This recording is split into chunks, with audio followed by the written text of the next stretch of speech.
interview session is a little bit different from normal. I'm James Smither. I'm the director of the Veterans History Project at Grand Valley State University.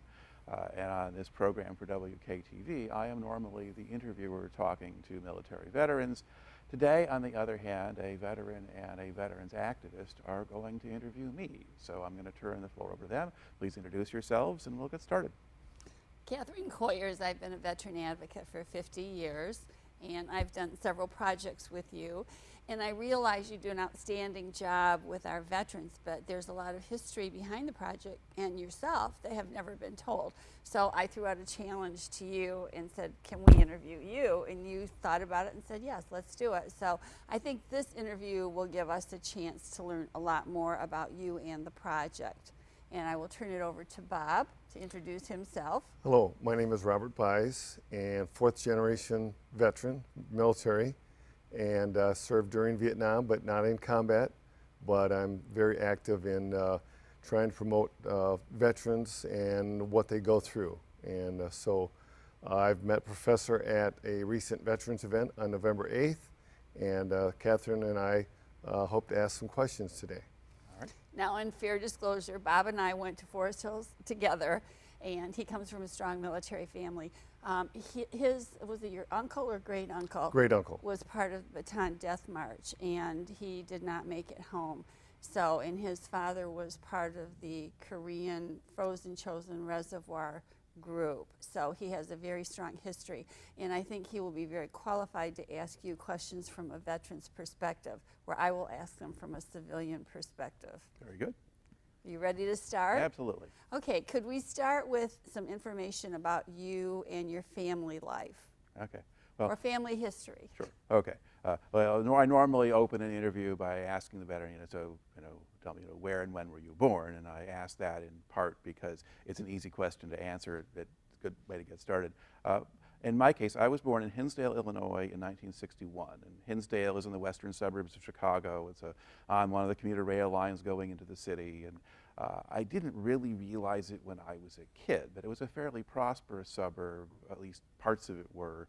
I mean, my dad is, he's still alive at 90. He's a physicist. Really? And he worked at a government lab outside of Chicago. And he's somebody who follows a family tradition of not being very military. He was born in 29. He went to college. He was supposed to become a pharmacist and take over his dad's shop in Buffalo, New York. But he fell in love with physics, and physics loved him, and so he wound up going off to Yale on a fellowship and got a PhD in physics in the mid-50s. And that's nuclear time. And Right. So there was lots of expansion in that. And so Argonne National Laboratory outside of Chicago was being set up, and that was really an offshoot of the original Manhattan Project. So they were building reactors and things like that, and he and his classmates from Yale were all scooped up and went out there. He met my mother at Yale. Her family was from kind of northwestern Illinois, and her dad actually did join the Army for World War I, but was on the boat going over when the war ended, and he turned around and went back, and rather than go home to the farm and mom, which he didn't want to do, he went to the University of Illinois and became a lawyer. So did your father ever talk to you about his feelings about the atomic bomb and that type of work? He didn't have a concern particularly about that. His concerns were, as far as things like nuclear weapons or reactors or anything else like that, was that the principal problem is that they're made and run by people, and people make mistakes. Yes. I mean, he was actually at a certain point involved in efforts to create a fusion reactor and things, and found that research funding got stymied by environmentalists who were afraid of anything nuclear, which he found kind of annoying. But it was basically, he was primarily interested in simply the research itself and understanding how all of this stuff works, rather than making things that will blow up. He mostly designed lenses of various sorts to detect X-rays and gamma rays, and he's still working on a medical imaging project at age 90, and one for astronomy and other things. So anyway, so he's brilliant in that area. So did you do a lot of experimenting with your dad as you were growing up? No. How did he involve you in his work? He didn't. He didn't? No. This was, growing up in the 60s and 70s, Dad goes off to work every day, does his stuff, so Mom's in charge. Okay. Now, my mother is somebody who, in a different generation, would have been a lawyer like her dad or a professor or something. She was at Yale in graduate school studying French, and I think she was there because when she was in college, she met a guy she wanted to marry, but he was Jewish and her parents didn't approve, so they sent her to Paris for a year on a study abroad program, which for her was a transformative kind of experience. And so she goes on to grad school, and I think sized things up at that point. What are the prospects for women in the field and things, and decided to go marry my father instead. So what did she do? Did she work outside the home, or was she? She had an interesting dedicated? life. She initially, they get married in 55, he gets his job in 56, and they come out to Chicago, and she starts having kids. But then she gets involved in the League of Women Voters. She gets involved with local choral groups, singing groups. She winds up being president of the school board at some point and building a new junior high school. And So she was pretty active as a mother. she did a lot. She had a tremendous amount of talent that she mostly couldn't apply. She ran an opera company. Wow. A friend of hers and she got together and created kind of a low community-based opera company. In the Chicago area, you had the talent around that you could draw on out of music schools and stuff. So she did a lot of stuff like that. And she eventually wound up working essentially as the library and computer person at the junior high she had originally built. And retired from that and then died shortly after that at the age of 70. So, but what I got from her was an interest in things like European history and a talent for the French language and a few other things which kind of shaped where I went. My father could have been drafted during the Korean War. He does talk about his draft physical, and the thing that always struck me was they did an eye test, and my father's blind as a bat. I mean, his eyes, I have terrible nearsightedness, and he's worse. So he'll take the eye test, he takes his glasses off, he can't see anything in the chart. So the guy just fills in 2100 for his vision, because they had boxes to check off, and anything up to 2100 they could take you. So if he actually had been called up, God knows where he would have wound You up. couldn't have seen anything. Now, in fact, when he went to grad school, it turned out that, and this is still while the Korean War was going on, the funding he had was actually from the Navy. So he was doing work for them at some point. Probably wouldn't have gone anywhere. But anyway, so he doesn't go. My grandfather almost goes. I did have an uncle who I guess was in the Air Force in the 50s flying refueling planes or something, but I never heard much about that. So going into the military was never a prospect for me. I grew up with Vietnam on television. Yes. I had friends whose older brothers were drafted, and the great fear was, well, is this still going to be going on when we're old enough? Yes. And then that ended, the draft ended, and then President Carter brought back draft registration, so I got to be one of the first guys to go sign up again. And I remember looking at my friends in college, and we all looked at each other, well, are you going to do it? Because you'd heard about burning draft cards. Well, yeah. Are you going to do it? Yeah. So we all did it, and I dodged that particular bullet. I'm too old now. Now, do you have siblings? And if so, what did they end up doing in life? I have an older sister who went off to the University of Chicago, which is where I went. And because she went there, I got to look at it and decided, okay, that's a good place for me. Because Chicago is a university for real eggheads. And because I'm nearsighted and have bad depth perception, I was a terrible athlete. And I didn't fit in a prosperous suburb of Chicago where being good at sports or being pretty were all that counted, and I was not either of those things. But the idea of going to a place where everybody was too smart for their own good and we were all socially inept, I mean, that would be home. So I actually finished high school a year early to go to Chicago. I did early admission, and because my father's lab is managed by the university, I got a full tuition scholarship to the University of Chicago. Funny how that happened. Yeah, so I got to go to Chicago for the cost of going to the University of Illinois.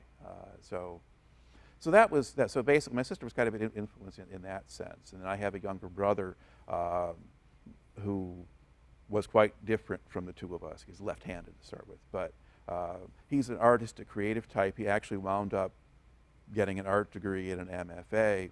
And the interesting thing is he's now the one in corporate America because he started working in graphic design and computer graphic design, got a job with AT&T, and still works for them. Yeah, that job has so much potential. You know, we used to have graphic artists when I sold advertising, and the world is open to those people. Yeah, so he did that, and then my sister got actually a PhD in geology and decided she didn't like academia, and she married an Australian geologist and Really? had kids, and now works in a yarn shop and is quite happy.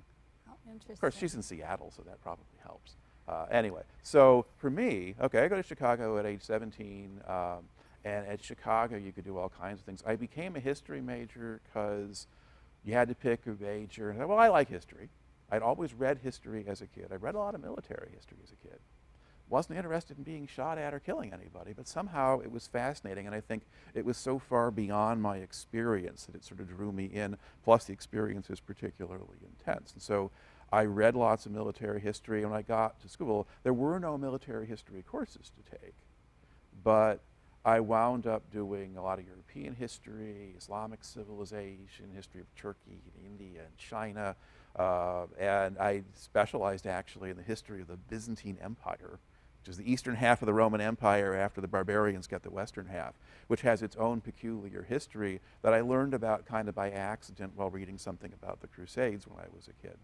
And they had a Byzantinist at Chicago, and he ran a year-long sequence in that, and it was mostly for graduate students, and it was crazy, but I got to learn stuff that was interesting and learned all kinds of things about history. And so I got a couple of years into this, and I kept doing research projects that were related to military history. And I thought, okay, well, what are you going to do when you graduate? I don't know. You want to be a lawyer? No. Because that's sort of the logical thing to do with a history major at that point. I thought, well, I like history. I'm good at it. I guess I'll just keep going. Now, at that point, the question is, what field do you go into? And there wasn't much of a future in Byzantine history, plus I didn't have the right language skills. I was good at French. I mean, my school system started you in French or Spanish in fourth grade, and I had French, and I did really well in it, and the high school teachers were really good, and so forth. So my French was good, and I wound up doing a lot of my research for my projects in college in French. I wasn't writing them, but I was reading all the stuff. Interesting. Yeah, okay, and I took a couple years of German, so okay, I got 2 European languages, and I thought, how far back in time can I go? And how far away from Hinsdale, Illinois can I go in terms of a field of history, which took me to 16th century France. Now, when I wanted to apply to grad school, I was very much part of the Chicago culture, which is you don't talk to your professors. That was brown-nosing, you didn't do that. And so I just went to the Career Services office. I started reading graduate catalogs. I thought, I want to go someplace kind of northeastern and Ivy-ish. So that was my criteria for picking a grad school, was kind of where it was and had I heard of it. Okay. I didn't pay attention to things like, did they have somebody who actually specialized in 16th century France? I didn't know you had to do that. So I picked places, I applied. I got into a couple of places who really had somebody for me to work with, including Brown, which is where I wound up going. I got into a couple of places that just liked my GRE scores and the fact that I was out of Chicago. I didn't go there. So I got some fellowship offers. I didn't get into some other places, and I wound up going to Brown, which worked out well. I mean, Brown is really an undergraduate school and one of the best on the planet. If I had to redo my college education, I would go there. Chicago is where fun goes to die. But Brown, very casual, but everybody is brilliant and it's just fun.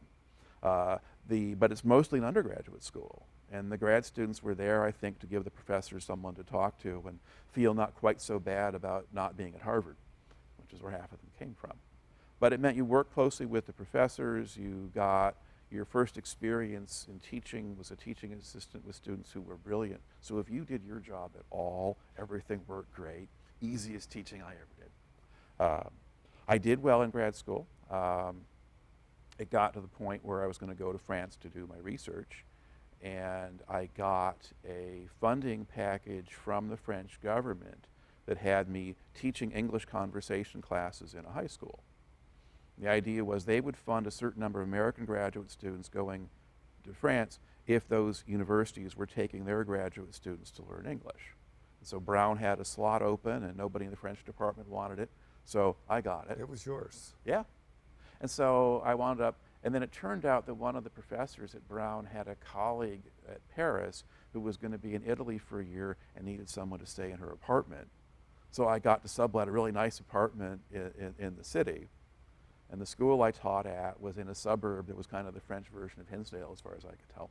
So I would commute out there and talk to the kids, and so I had that sort of experience and found that I wasn't getting enough actual research work done. So I rearranged my schedule and taught less but researched more, and wound up staying about 1.5 years because the university hadn't spent any money on me, and so they gave me a little bit to let me keep going. And in the process, I did all the research I needed to do, and I was looking at how the French were using the printing press for propaganda purposes in the religious civil wars they were having in the 16th century. So I got all of that stuff done, came back, was going to be a teaching assistant again, and an opportunity came up to be an adjunct at the University of Connecticut teaching my own classes. I said, okay, I'll do that. So I taught 20th century Europe for 2 semesters. So you have moved around quite a bit. Well, I could live in Providence and commute. I had to get a car, which was kind of an adventure because I had no money after 1.5 years in France, but managed that, got good quality teaching experience at Connecticut, and the faculty there were mostly very supportive, and I did well. It helped that the course I taught was a weed-out course for the business school. You had to get a B- or you weren't going to get into the secondary admit program. So the kids did the work.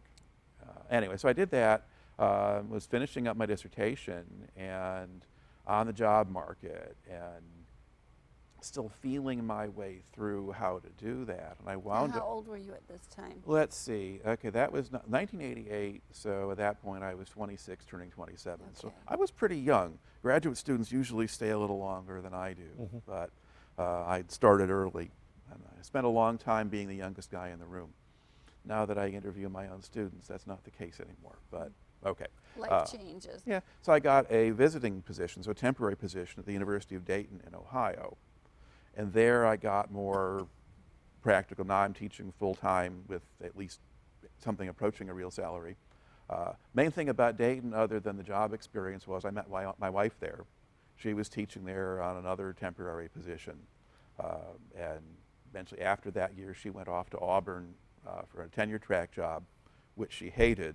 I was at Dayton for 2 years, and then I went to Grand Valley in 1990, and I found that I really liked it at Grand Valley State University. How did you end up at Grand Valley? Yeah, we're back up. But basically, and after I got up there, she got a job at Western Michigan, and so she was able to come up and join me. Grand Valley, you get a job by you're applying on a national job market.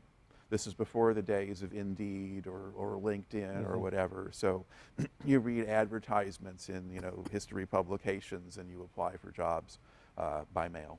And you go. Grand Valley wanted somebody with a good teaching track record, which I had by this time, who could teach a variety of things and was particularly interested in teaching writing, all of which I did.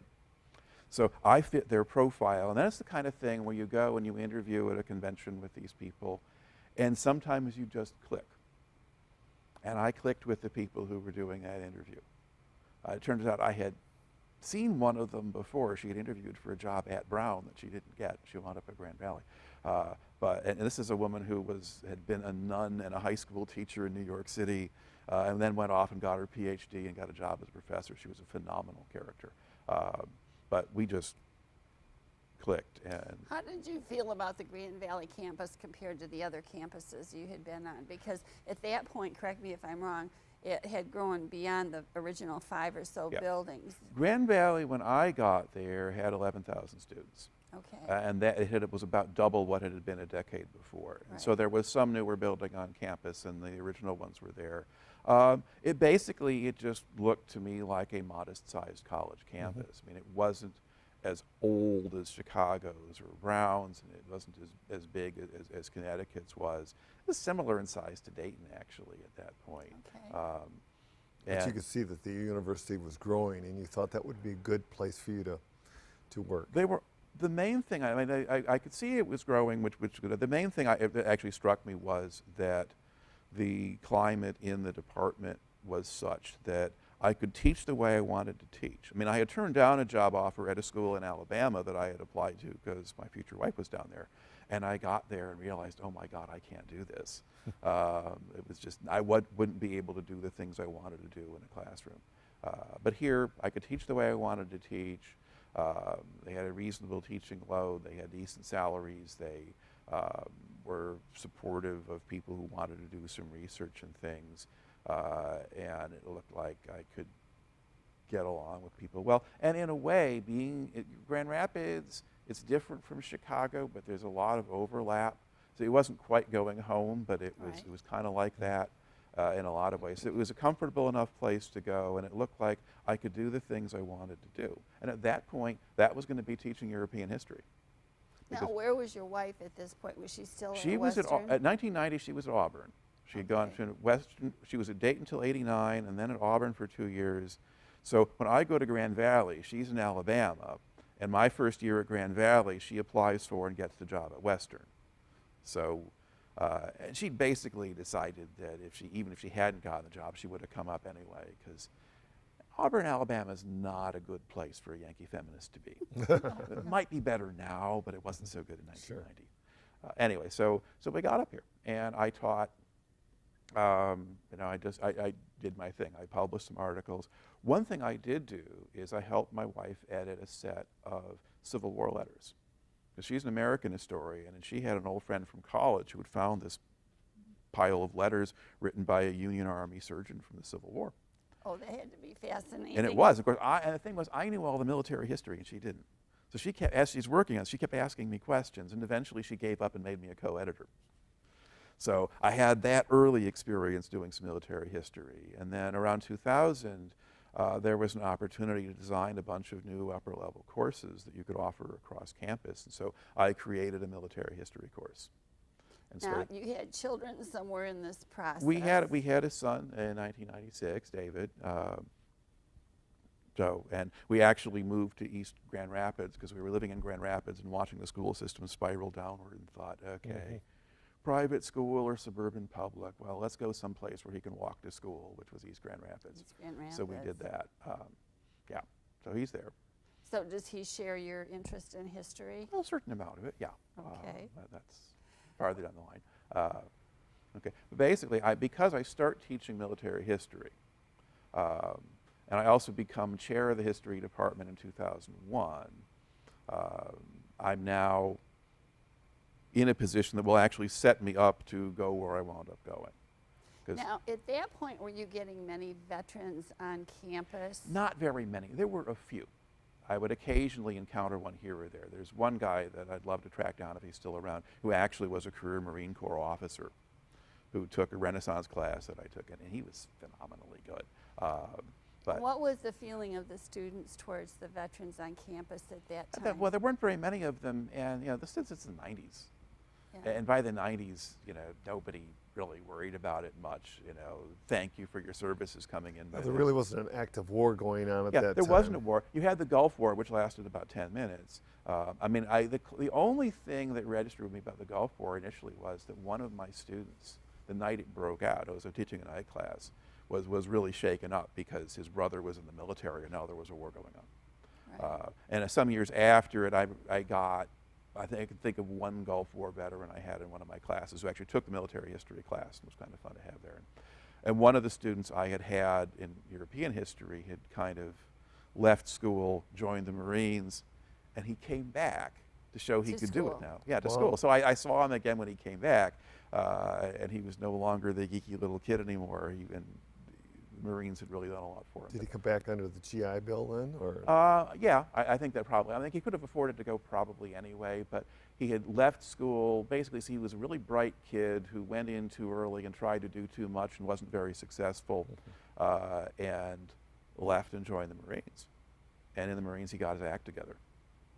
And he came back, and he made a point of taking one of my classes to show me. That he had his act together. He did. Yeah, and I actually brought him into and how do you feel about that? That's cool. That's cool. You usually, as a teacher, one of the regrets is that you rarely see your students after they go off somewhere. You wonder how they've turned out. Yeah, you want to know what how their life happened. So. Yeah, you know, and so a few of them, if I send them to graduate school or law school, I often hear from them, and they say, "Thank you for all that writing. It really did help." Anyway, so you know, so basically, so I started teaching military history. I become chair of the department, and so I'm in my office one day. I think it's the summer of 2003, and I get a phone call, and the secretary says, "Well, they want to know do you have anybody who knows anything about World War II?" I said, "Well, I guess that would be me." "Oh, well, there's this guy somebody wants you to meet." Okay. So this guy shows up in my office, a fellow named Frank Boring, very interesting character. He had just been hired, or he was being recruited by a group in Grand Rapids who were trying to build a military museum. You had people who were collectors, and they wanted to build themselves a bricks and mortar museum to stick their collections in. And they had recruited him because he had done oral history work. His father actually had connections to the World War II Flying Tigers. And this guy, Frank, was somebody who was interested in all kinds of media. And back in the 90s, he had helped produce a PBS documentary on the Flying Tigers based on interviews with the former pilots and some ground crew and a nurse and so forth. So he had done this. He had that experience. But like most video projects, that doesn't give you a career. So he'd been bouncing around to different things. And one of the guys from Grand Rapids saw him at the Oshkosh Air Show, where he had some of the Tigers on stage, and he was talking about them. And so someone came and said, That "Hey." gives me chills. Yeah, oh yeah. And so somebody said, "Hey, come on to Grand Rapids, we can use you." And so they were bringing him in with the idea that he would set up an oral history program, which would then help them attract big-time donors. At least that was their plan. So he comes in and he starts talking to me about how, well, the guys I work for want to build this conventional museum, and I don't know if that's going to happen or not, but I'm going to build a virtual museum. And I go, okay. And he explained. He wanted to do the interviews on video and put them on the internet so people could see them. And I thought, well, that could actually work. So I said, okay, well, how can I help? And this is what he wants to hear, because he was a Tom Sawyer type. He was very good at finding other people to do much of the actual work, but he was the catalyst that made it all happen. So within a couple of months of my talking to him, I found myself on stage in front of a live audience at Grand Valley with 4 D-Day veterans. And one of them was Ralph Hauenstein, who's a local businessman who had been on just recently passed Yes. away. He's on Eisenhower's intelligence staff trying to figure out how to fool the Germans about where we were landing. He was there. There was a paratroop officer, Bill Sefton, who was really something. Hank Pelak, who was a crewman on a landing craft who brought the Frogmen onto Omaha Beach to blow up the obstacles and spent the rest of the day taking casualties off. And then there was Harold Folkeman. Harold was a reluctant draftee who had done his best to stay out of the draft as long as possible, and he was married, and he had a kid, and he'd been drafted and rushed through basic training, and he had joined the 1st Infantry Division about 2 weeks before they landed in Omaha Beach on D-Day. And so there he is, doesn't know anybody, no training, everything just total disaster. Okay, so very different experiences. So I'm recruited to talk to these guys. And So that was basically the beginning of the Veterans History Project? Well, the beginnings of it are with this museum group and this oral history program, and part of what they did is they did live presentations. So they would find veterans to interview, but they would also do stage shows, and they wanted me as a military historian to moderate them, so I was moderating this. And I met these 4 guys a few days before we went on stage, and they're talking to each other. And one of them was, I think the landing craft crewman was talking about the sound of a German 88 millimeter cannon. And he just turns to the infantryman and says, "Well, you know what that's like, Harold. Like you're talking to someone about driving on an icy road in Michigan." I thought, I don't belong here, because these guys did all this stuff that's totally outside of my experience. I mean, I don't say that, but I'm feeling that. And then when the thing was over and we're walking out, I happened to be walking out alongside Ralph Hauenstein, just by accident. And he says, out of the blue, "I don't belong with those men." I'm thinking, okay. He said that to you? He said that to me. Why you're feeling that way Yeah. about them? Yeah. He says, and he explained, he said that because of the job he had, he couldn't get within 2 miles of the front line. Sure. So he didn't face He was all intelligence. Yeah, he didn't face the kind of risks that those guys did. I thought, well, all right, Ralph belongs. If Ralph belongs, I guess so do I. What the hell, let's do this. So that was sort of my aha moment in a way. Okay. It was And like, that's a big one. yeah, I was like General Grant in the Civil War in his first time out in the field, worrying about where the enemy was and what they were doing, and it occurred to him that maybe the other guy was thinking that too. So then he stopped worrying.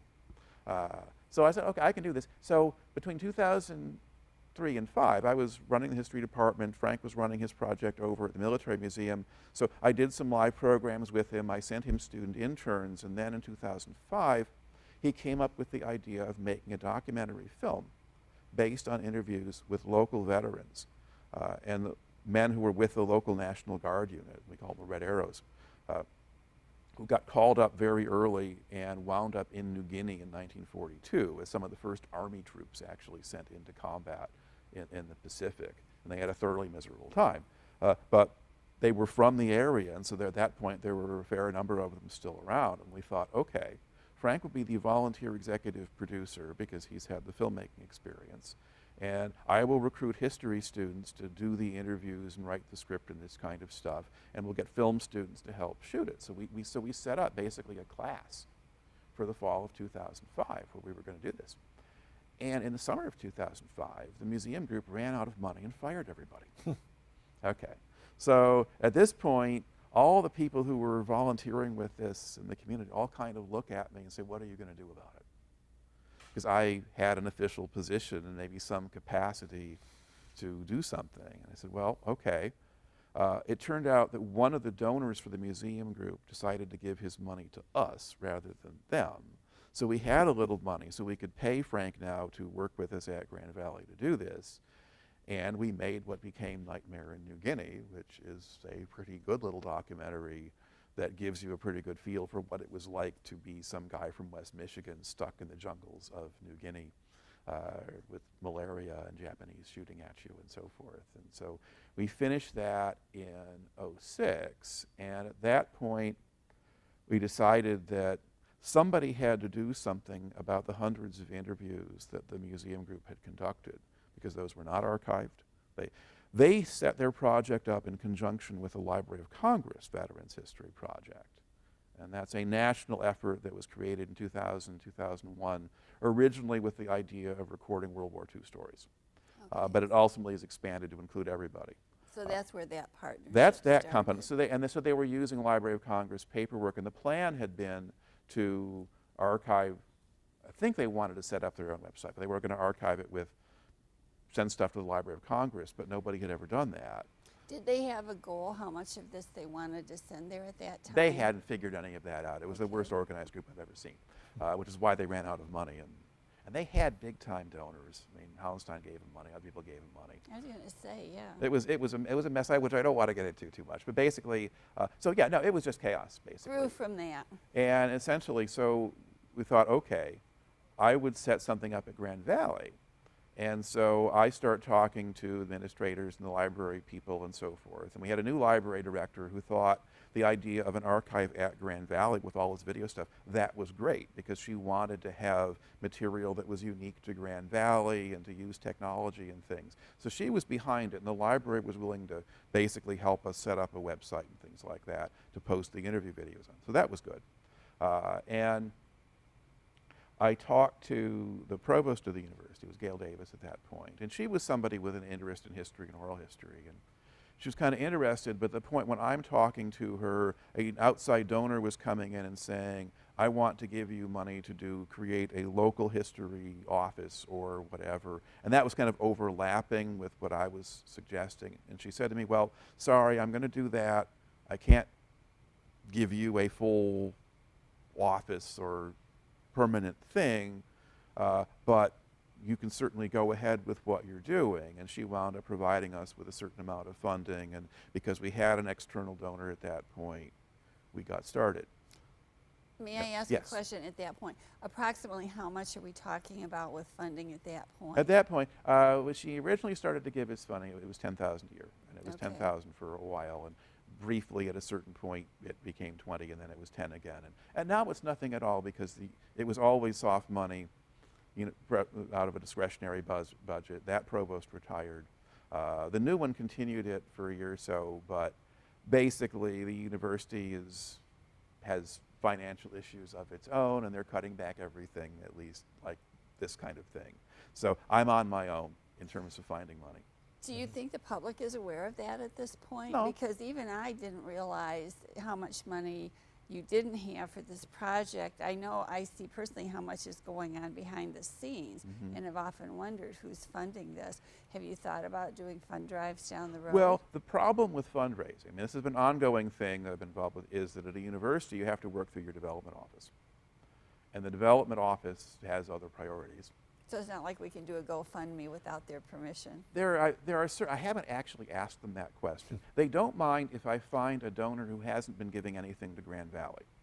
Because that's a new donor. If I bring in a new donor, that's okay, and at times we've been able to do that. And there was one old donor who was a veteran and liked us and did give us money for a while. So we've had support here and there, but yeah, right now we could use another friend. But we don't have an advertising budget. We don't do a lot of direct publicity or things like that. So, and pretty much it's me and a bunch of students who are doing this. So, so for this program to continue, a lot of people are going to have to get involved and start looking at this issue pretty quickly. it would be nice. All right, well, we can work on that. Yeah, okay. So how do you see yourself continuing with these interviews then with this crisis right now? Would you bridge the gap? Well, or the what nice do thing you is plan to do? because I mean, I don't need to be paid.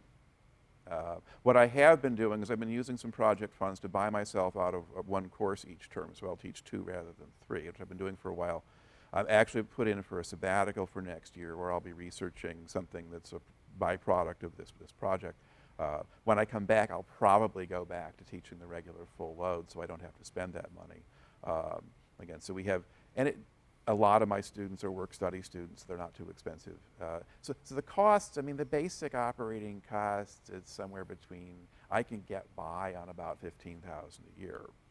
And so we've been getting at least $10,000 coming in from somewhere each year. We get a few thousand a year from endowment revenue. We've produced several documentaries, and so we have a little bit of money from video sales and things like that. We get small donations. So combination of stuff. So we're kind of getting by. We could do more if we had more. But longer term, I mean, because there is an endowment, there's enough there to certainly help maintain the archive and probably to at least process new interviews as they came in. And some of the costs I incur have to do with things like making DVD copies of things. And since the DVD is a dinosaur now, at some point we'll probably just stop doing that. And we've actually set up a YouTube channel where we can post interview videos right away. The library insists on our doing full transcripts of the videos. And they decided this a couple of years ago. So I have a backlog of a couple hundred interviews waiting to be transcribed. And I have some students working on them, but this isn't really work that most students can do. So let me interrupt you if Yeah. I may. For the people that aren't aware of what goes on behind the scenes, correct me if I'm wrong, but for each interview that you do, you will have a transcript made of that. Yes. That's done voluntarily, basically. Well, usually I pay student workers to do that, or an outside contractor. I have to be very careful. So what I wound up doing, so I have one transcriptionist who is a graduated student, so she who's very good. So I do pay her out of project funds. Work study students, most of their pay comes from the federal government. They get a grant and they can work through that. So I'm paying them like $3 an hour. And for a transcription, transcribing an hour of interview can easily take 10 hours. Yes. That adds up quick. And then you Yeah. also give the participant Yeah. a CD, Yeah, yeah. which those are really nice Yeah, to some yeah, people. yeah. They do trap the history in there. Yeah, so they get a DVD copy. So they get a copy of their video, and that's a standard thing. Anyone who interviews with us, they get a copy of the interview. We will make additional copies for them basically at cost if they want us to do that. And since a lot of our veterans are Vietnam era and older, a lot of them have DVD players and don't watch a lot of stuff on their computers. So Right. there's still a constituency for that, at least for the time being. And so now you're switching to the YouTube channel. Yeah, I mean that's Transitioning or yeah. Well, trying? yeah, well, that was created as a stopgap because we had all these interviews we were doing that we couldn't put on the website, and people wanted to know where they were. Okay. And I actually found out about this, and this is sort of a crazier story, because I got contacted by somebody we had interviewed in the past who had a really wild Vietnam story, and apparently somebody had seen that on our website and had downloaded it and put it up on his own YouTube page, and it kind of went viral. He had 73,000 hits on it, and he got contacted by a playwright in England who Really? decided that he wanted to make a movie screenplay out of this guy's story. How fascinating. And so how did he do that? So I don't know that that will ever actually happen, but I did talk to the guy and I did look him up, and he is for real. He doesn't know anything about making movies, so I don't know if that'll work or not. But it went there. I thought, well, gee, if you put it on YouTube, God knows what will happen. So basically, I had one of my students start playing with that and set up a YouTube channel. Now we're figuring out how to replicate as much on the YouTube channel as we can of what we had done with the older website. So we're trying to organize and categorize the videos so you can have playlists for World War II and Korea and Vietnam, and provide some summary information about each interview that you can look at to find out what's in it and how long it is and things like that. So yeah, we're doing that. So if you could get the funding and keep the project alive, where would you see it in 10 years? In 10 years, what would happen would be, you would not have World War II or Korean veterans around Right. anymore. You would be trying to catch up with the Vietnam and Cold War era people as much as possible. A lot of the emphasis, though, would shift really to the modern era, and especially those who've gone to Iraq and Afghanistan and all of that kind of stuff, because we've sent well over 2 million people to the Middle East in the past 20 years. And it would be something that would probably integrate more with the student veteran population because it gets larger. And the other thing that goes on and is going on now and will continue is you also take the interview materials and look for ways to bring those to a broader audience. Because with a lot of interviews, you'll have bits and pieces of things that are interesting or significant or important, but they're embedded in a larger interview that only a fairly small audience will ever actually look at. Researchers and so forth might, but there's a lot of ways of pulling things together into documentaries or other kinds of things or into book projects and things that You're reading my can. mind, because that was the question I was going to ask. And people in the community have wondered, have you thought about putting these stories together into a written collection? Oh, yeah. We actually did one book fairly recently, and it was a case where we were asked to interview all the veterans who went on a specific honor flight to Washington. And we wound up getting, I think, 81 stories out of 105 in the end. And some of them didn't want to talk to you or really couldn't, but we got most of them. What generation were most This of is those? This is primarily World War II. World War II. Because the whole honor flight concept originally was take World War II vets to Washington. And this was 2015, and by then it was open to Korean vets or people with serious medical issues from later eras. Right. So they were largely World War II or immediate post-war World War II who still qualify as World War II era, with a couple Korean vets and things in there as well. So we did it, and I had a student who did interviews for me periodically and had been writing a lot of the outlines of interviews that we were using before we had to go to transcripts. And he was basically a journalism major, and he was good. And I basically created a template for like a 1,200 word version of somebody's story, long enough to get some feel for them, but not huge. I said, here's how I want these things written, go try it. And so I gave this to him, and he did a couple, and I made some tweaks, said, okay, yeah, you've got this. So I set him to work writing up narratives, basically, based on these things, which I would then edit and work with, and then I organized them and provided introductory materials and background and stuff like that. And we made a book out of it that we've essentially privately published. We called it How They Served, Stories from West Michigan Honor Flight. And so we have done, we gave copies of it to the veterans, but we've also sold some to them and their families and things like that. And how could someone get a copy of that if they were not aware of it and would like to get a copy? That can be either over our website, or actually you can get it through CreateSpace, which is Amazon.com. Okay. If you went to Amazon.com and put in James Smither, or you put in how they served, you would probably find it. But yeah, for most things, for if you know somebody who needs to be interviewed, and we're always doing interviews, you would go to our project website and send me an email or call me and let me know. And you can order, we've done the documentaries that we've done, you can order over the website. So we have Nightmare in New Guinea. We later did one on the All-American Girls Professional Baseball League, because that started as Homefront World War II. And we've done the first episode of a series we're working on about Marines who served in Vietnam. And so the boot camp episode is up there. Not that anyone wants to watch something about Marine boot camp, Right. but we did it. So yeah. will you be doing future interviews with other vets that go on an honor flight or not? Sure. Well, I'll talk to anybody. I mean, in this case, the particular honor flight I was working with was one that was sponsored by a donor that wanted to have other things going on with it. And somebody came up, one of the organizers came up with the idea of having us do interviews and make a book out of it. And that got convoluted because the guy who was running things, nobody could actually work with, so we kind of did it on our own, which is too bad because I had to pay for it myself. But he wasn't offering to pay for it anyway. So anyway, but that was a concept. So that's the kind of thing where if people organizing an honor flight asked us to do that, we would do that. Now, Because this year I'm supposed to be going on an honor flight, Mhm. not sure what month. So Okay. if I contacted you and said, I'm going to be on an honor flight, would you like to interview some veterans? That'd be something yes, you might. that would be a great thing to do. Now, the organization that does most of them here is a group called Talons Out. Yes, they're out of Okay. Kalamazoo. Yes, they are wonderful people. They're the best. I- They really are. yeah. I've sent many veterans And on they their were flight. very helpful to me when I was doing this, because they gave me the contact information. They were very supportive of it. I had no problem with them. We all had problems with the guy who was managing things, but we all got along.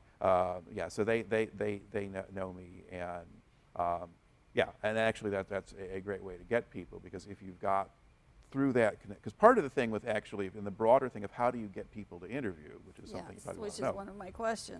When we first started, we were able to run some promotional spots on WGVU, so the local public TV station, and we did it right at a time when Ken Burns had a big World War II series out. So right at the end of the World War II thing, one of the first things you see is a promo for us. That helped us get started. We also had some contacts in the veterans community already, and then people saw those advertisements, and one person who saw it was somebody who had connections with the Byron Center Historical Association, and she had connections with their public access cable station. And so she began finding veterans in Byron Center, and we would interview them through that station. And then somebody from the Kentwood Historical Commission saw it and contacted me and said, there's this wonderful studio in Wyoming, WKTV. They'll be happy to work with you, which is where we are now. So that contact was made back in about 2007 when I was starting. We started doing interviews here in 2008, and I've done well over 100 here. And we get high quality studio shoots. When we do documentary shoots now, we do them here. And then do you find that as you do these interviews, they tell their friends, Yes. and then their friends come? Yeah. And then I noticed that recently you were going to some of the senior living facilities and leaving literature. Have you met with the different military groups at their meetings too? I've done quite a bit. I mean, I go usually by invitation, but yeah, I've got a pretty good, I know a lot of the people who were active in the veterans community in the Grand Rapids area. Some of them had connections to the original museum group. A lot of people I met back in 2010 when WGVU was doing its LZ Michigan, this landing zone Michigan, Yes. this kind of a belated welcome home for Vietnam veterans that we did out of the ballpark that summer. And some of the people involved in organizing that were pretty active in the local veterans movements. And so I interviewed a bunch of them, but they also connected me with the groups they were involved in, and they helped find more people. And some of the veterans I know spend a lot of time at VFW and Legion outfits, and they talk to people. So there was one guy who probably found me close to 100 veterans just by going around talking to people. So we do it that way. I do a lot of public presentations. I've gotten to a point now where it's easy to pull together pieces of different interviews and do a presentation on pretty much any American military history topic you want from World War II down to the present. And so that gives me a chance to kind of show what we do and recruit people. I do stuff in schools, workshops in different places. And that's a big part of it. You let people know what we're doing. So around Veterans Day, I think I did about 5 different programs in the space of 2 weeks. So you're doing a lot. How do you balance all of that with family life? And you have so many things going on right now. How do you manage all of that? Well, my wife observes that I'm busier now than I was when I was department chair, which was already pretty crazy. The difference is that I'm happy. Okay. You're doing something you enjoy. Yeah, I do it, and there are limits to it. I mean, there are things that I don't have time for that I would like to be able to get to. And I put off some things to do other things because there's the stuff that has to get done right now. You're organizing interviews, you're doing those, you're managing your students, you're paying the bills, you're doing a lot of that kind of stuff. Or people invite you to do X, Y, or Z, you go and do that. So how do you prioritize? What is your pecking order? Well, interviews actually normally come first. Okay. If I have a chance to talk to a veteran, I'm going to take it. Okay. And most of it, of course, I do within kind of West Michigan. I make day trips all across lower Michigan. So I was in Petoskey at one point this summer talking to a guy who was in the French Resistance. I mean, how do you turn that down? That's right. Especially since that was your area of expertise. Yeah, that helped. So I could understand his accent. I mean, he lived in the U.S. for a long time. But did you learn things from him that you hadn't before? Oh, well, one of the beauty of doing this stuff is that I learn something from everybody I talk to. It can be little stuff, it can be big stuff, and we talk to anybody. So, combat veteran who will tell a story, well, that's great. But people who did all the other 90% of what people do in the military, they matter too. Because they are all part of a larger system that conducts the wars when you have them, or is in place to be called on when you need it. And if they're not doing their jobs, then it doesn't work. Plus, what they can tell you about their jobs and what they do and how they train is tremendously important to understanding the rest. And then with the interviews, you get down to a personal level that you normally can't get to.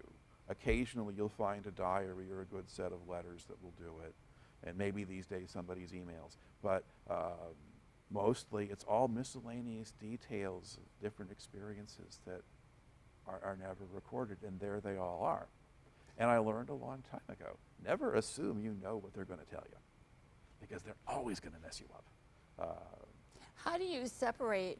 One of the things I've run into as an advocate is most people, my criteria is they have to be honest with me or they're not going to get my help. Yeah. But every so often you see one come through that is a big talker, doesn't have a DD 214 because he was never in the military, or they exaggerate what they did. You have talked with so many, I would imagine it's easier for you to spot that. Do you see that to be an issue periodically, randomly, and then how do you address it when it happens? Okay. Well, there's 2 different pieces. One of them is the exaggeration part. And with some interviews I've done, I expect that I am getting some of that. But on the whole, I think that because I'm a military historian, this is a serious business, they tend to tone that down. So I've had situations where I've interviewed somebody and like his family has told me stories that he had told them. I said, well, wait, what about you and the chicken coop? Oh, that was just something I made up for my kids. So they're less likely to exaggerate or stretch the truth generally. I mean, some of them will still do it. And sometimes, there are cases where I know I sometimes have conflicting versions of things where you've got to reconcile this. But for the most part, I think they're pretty honest and they're less likely to exaggerate when they're talking to me than they might be if they're, in the VFW drinking beer. Plus, this is being taped, so whatever they say at a future date, they could be found out that they were lying. Yeah. So usually that's not an issue too much. You have a question about that? Well, one of the other things along that line is that a lot of veterans do not tell their families or friends what they really did endure, and you just brought that up, and that has always fascinated me because, like my dad, he was in World War II, liberation of Germany, refused to talk about it. It wasn't until one day Bob and I were in high school and they brought in video or movie of the concentration camps, and I went home and told my dad, I said, you won't believe what they showed us in school, and you talked about this 50 years later, that movie impacted you. And he broke down in tears. He says, I never wanted you to know about that.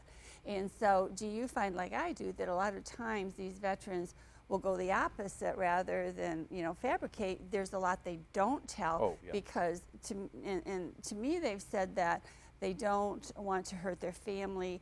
They know it would, and they hide that pain inside. What is your experience with that type of person? Holding back is a much bigger thing than lying or exaggerating in general. I mean, you know, everybody holds something back, and that's fine. And part of it is that if you talk to enough people, you get enough overlapping stories and things like that, that you can fill in a lot of the blanks. So when I talk to a Vietnam veteran, for instance, I ask broadly about things like drug use or racial tensions or things like that.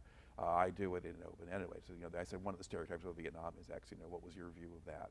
You know, and some of them will tell me, oh yeah, I was smoking pot. I was in the weed tent, or I know there was the bong tent and the beer tent, and I was always in the beer tent. But you know, they did, or they go on an R&R. They go to a, you know, rest and recreation or whatever. They get to leave Vietnam for a while, and you know, and if they go to Bangkok or someplace like that, most of them are going there for one reason that some of them talk about and some don't. And basically, I just leave that to them to tell me what they did, and they can tell me what they choose to. And some of them fill in a lot of the blanks, and others don't.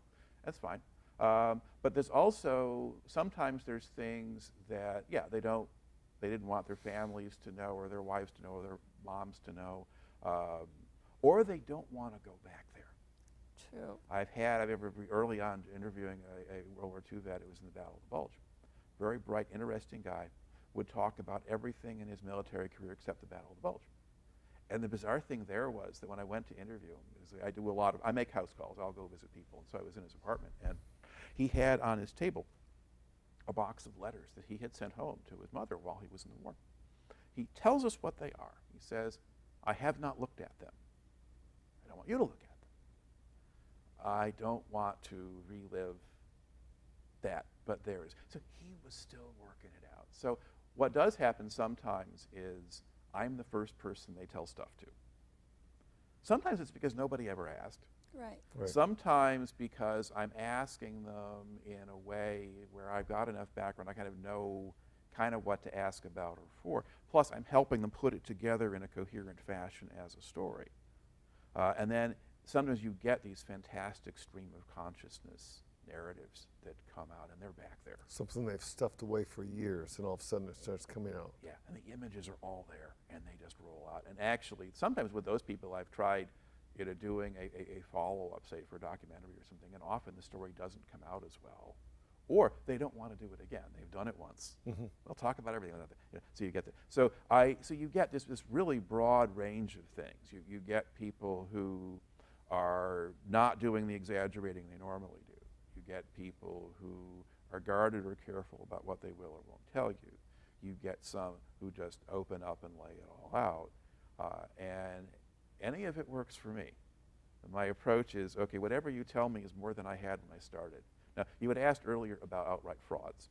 And one of the alarming things, particularly about the Vietnam era, is how many of those people there are out there. Yeah. I mean, that's kind of crazy. Now, those people don't do interviews. And part of it is that actually most of the frauds that I'm aware of are really bad at it. People get caught for the most absurd things. I remember sometimes Vietnam vets will tell me, you know, I go to like a school someplace, and there's somebody else up there telling the kids about what they were doing. And one of them said, yeah, well, there was this guy who said, yeah, I was a Marine Corps medic. And if you know anything about the military, you know that the Marine Corps does not have medics. No, they don't. They use Navy corpsmen. Yes, they do. And they always call them corpsmen. And no Marine would just say Marine Corps medic. And so this guy who was in the Army, he actually knew right away, that kind of thing. But that was somebody who was talking to an audience of people who didn't know any better. Now, the one thing I ran into with this project is we sometimes work with high schools where the high school kids will do interviews, and they give them to us, we process them. Not always great interviews, but good for the kids, good for the vets. And I got a high school, and I will go through these and take a look at what information do we have in the veterans, and is this somebody I want to try to re-interview, or is this likely to be an interview that's worth archiving? And I saw one, and it caught my attention because this guy was, you know, Marine combat infantry, specific unit that I'd heard of and this kind of thing. And I guess there was, and I took a little bit of a look at the video. I was like, my whole platoon gets wiped out and so forth. And I looked a little more carefully at the paperwork. He gave his date of birth as being January 1950. He claimed to have been drafted in January of 1967. You don't get drafted when you're 17. No. But then on top of that, and he's giving, and then you're supposed to, and the form there that we have them fill out, which was made for the World War II guys, so like what battles or campaigns were in. Well, he lists several different operations, but they were ones that took place in 66 or 7. They were Army operations, not Marine operations. So you catch all these I picked that up, and I realized that, and it was a really short interview actually, and I realized, okay, this guy's an outright fraud. And so what do you do with them? Well, rather than trying to call the guy up and confront him or whatever, this is just a circular file thing. Sure. You get that. So that's the only one of those I've seen. I see it because I have people, that think she's a woman, she doesn't know, but like you, it's the terminology, it's the time frame, it's all of that. But I think that more of them hide it, and that's where I was going with this is when you see somebody who has PTSD as opposed to shell shock, whatever generation they're in, do you work with them to get them into counseling, or how do you broach the subject with them that while they're telling you this, you realize they're having a PTSD episode? What do you have contacts to help them, or Well, where do you go with that? Normally, this is the not really my business thing. PTSD and that sort of thing is pretty personal. Now, a lot of them, if they are Vietnam or later, will often tell me they have this or that or whatever. I work more in terms of managing the interview situation. If somebody becomes upset, how do you manage that? A lot of times they really want to say what it is they're trying to say, and so you just give them a little bit of space and they get together and they do it. And that's therapeutic. But you do that, or you change the subject or move them on to something else or whatever, but you kind of go where they're willing to go. It's ultimately not really my job to tell them. I mean, I will, if I know they've had PTSD, I'll ask them about it. I did have one situation with one of these Marines we were working with in the documentary, who I got to know fairly well. He had done a high school interview originally. I had done a follow-up with him to fill in some of the rest of it, and he'd done a couple of public presentations with us and stuff, and so I knew him pretty well.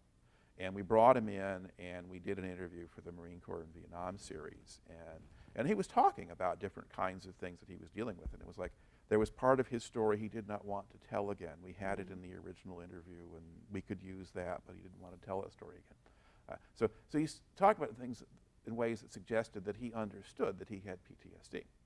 So Just the avoidance of it. But I did ask him. It sounded like he already knew this and so forth, and was.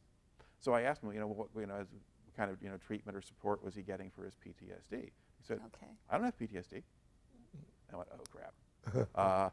But what wound up happening with him was he thought about it, and he started talking to people, and they said, oh yeah, because people in here and people he knew. But then he went to the VA in Battle Creek, and he got interviewed by some 20-something woman who informed them that no, he didn't. She became an expert. Yeah, she was the expert and told him he didn't. And he was kind of upset about this. And he actually asked me to write an affidavit on his behalf. And so I said, well, okay, I can try. And what I basically said was that, well, I am not a psychologist, I'm not trained in this, but I've interviewed plenty of people with habit. And he exhibits this symptom, this one, and this one. But but he was also networking with people around here. So he eventually actually did get that classification. Okay. He was able to go back and do it. But his first reaction, that it made me realize that that's a tricky line to cross.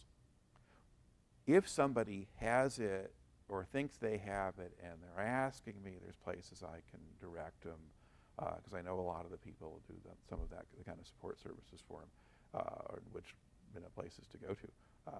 But yeah, it's like in general when you're interviewing, you're careful about asking about really personal stuff. So I don't ask people directly normally, unless they're volunteering. I'm not going to ask them about their family lives related or their politics or their religion or things like So you're that. not going to say, do you have nightmares about what you experienced in combat? Yeah. That's not something you ask. Yes, I will sometimes, if it seems appropriate, I may ask, did you have any, I'll ask a question like, how easy or hard was it to kind of readjust to life after the military or that kind of thing? Or, did you, a lot of people sort of come out of this kind of experience have PTSD issues. I mean, have you had any of that? You let them tell you, and if they want to tell you, they can tell you. But yeah, and the interviewing thing, you have to be reasonably sensitive to the person you're talking to and kind of get a feel for where they want to go. And sometimes I watch my interviews and think, I'm being too abrupt or moving them too fast. And then I'm going to rewind and think, okay, but where were we in that conversation and what was going on at that point? And So why did you do you that? learn from your own interviews. Okay. Yeah, although in that case I realized, okay, well, that was why I did it that way. So you could look at it and have a little bit of a different impression.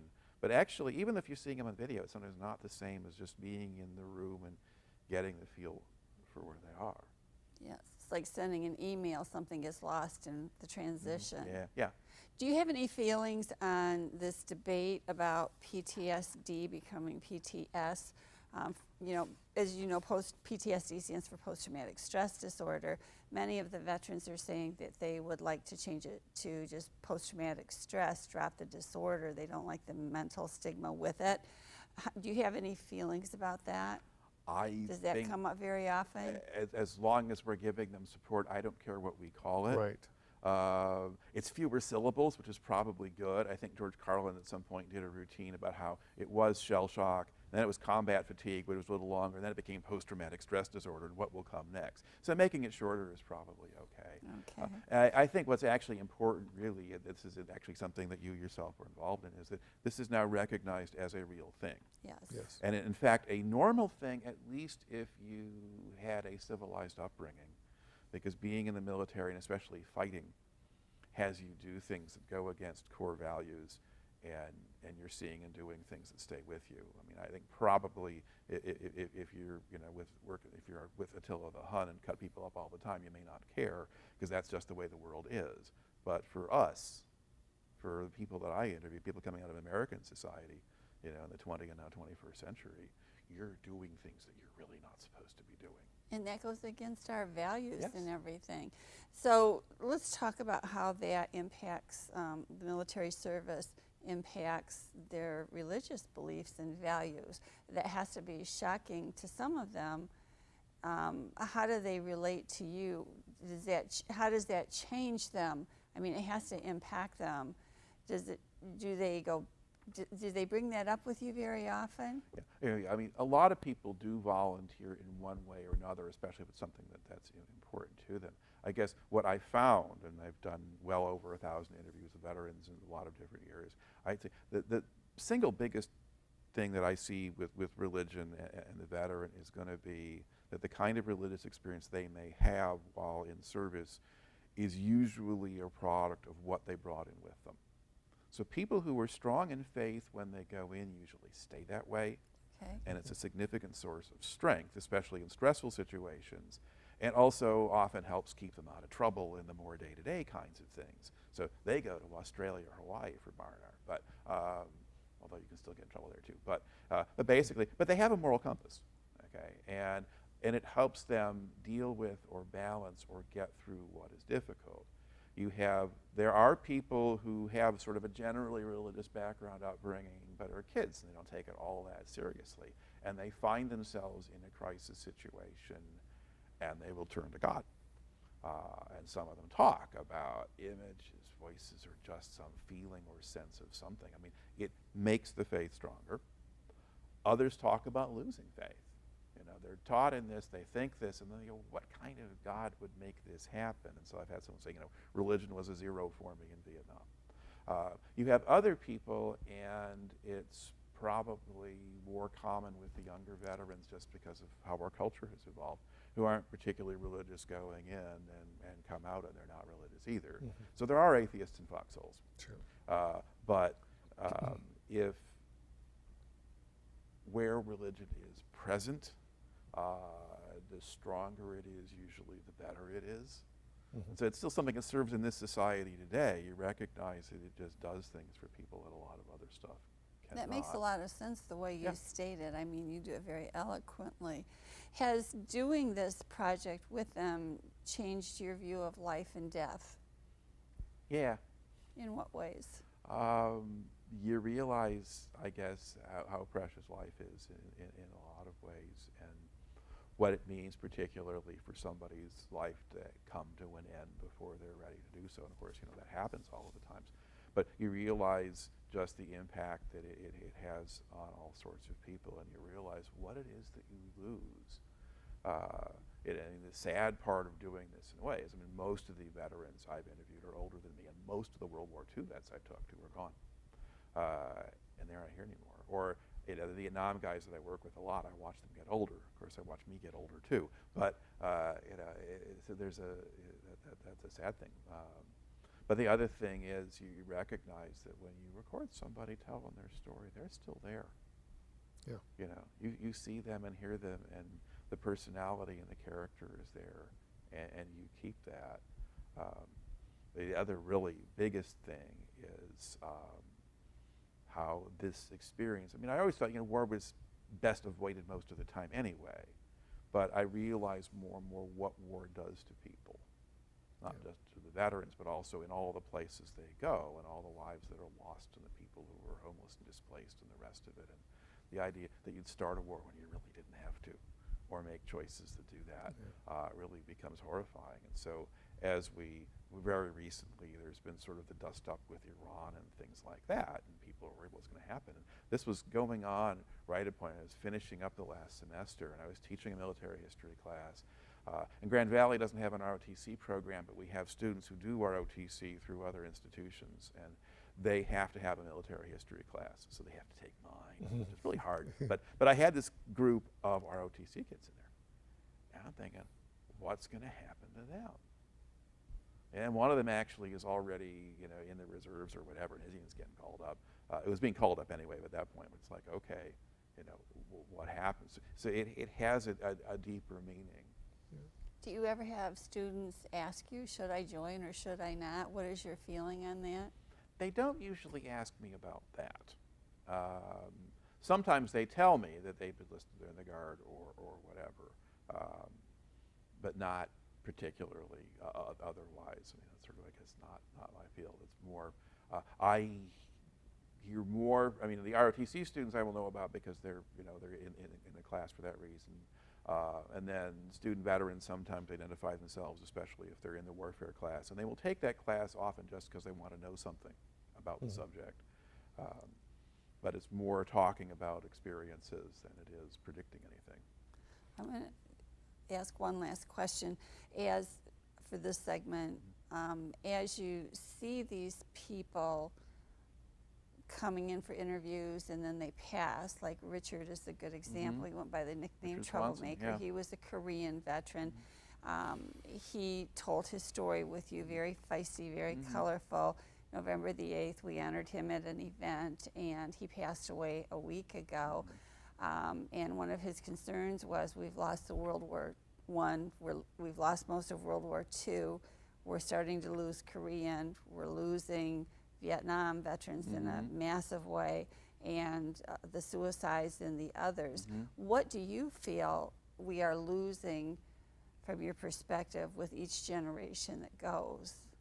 Well, it's a completely unique set of experiences.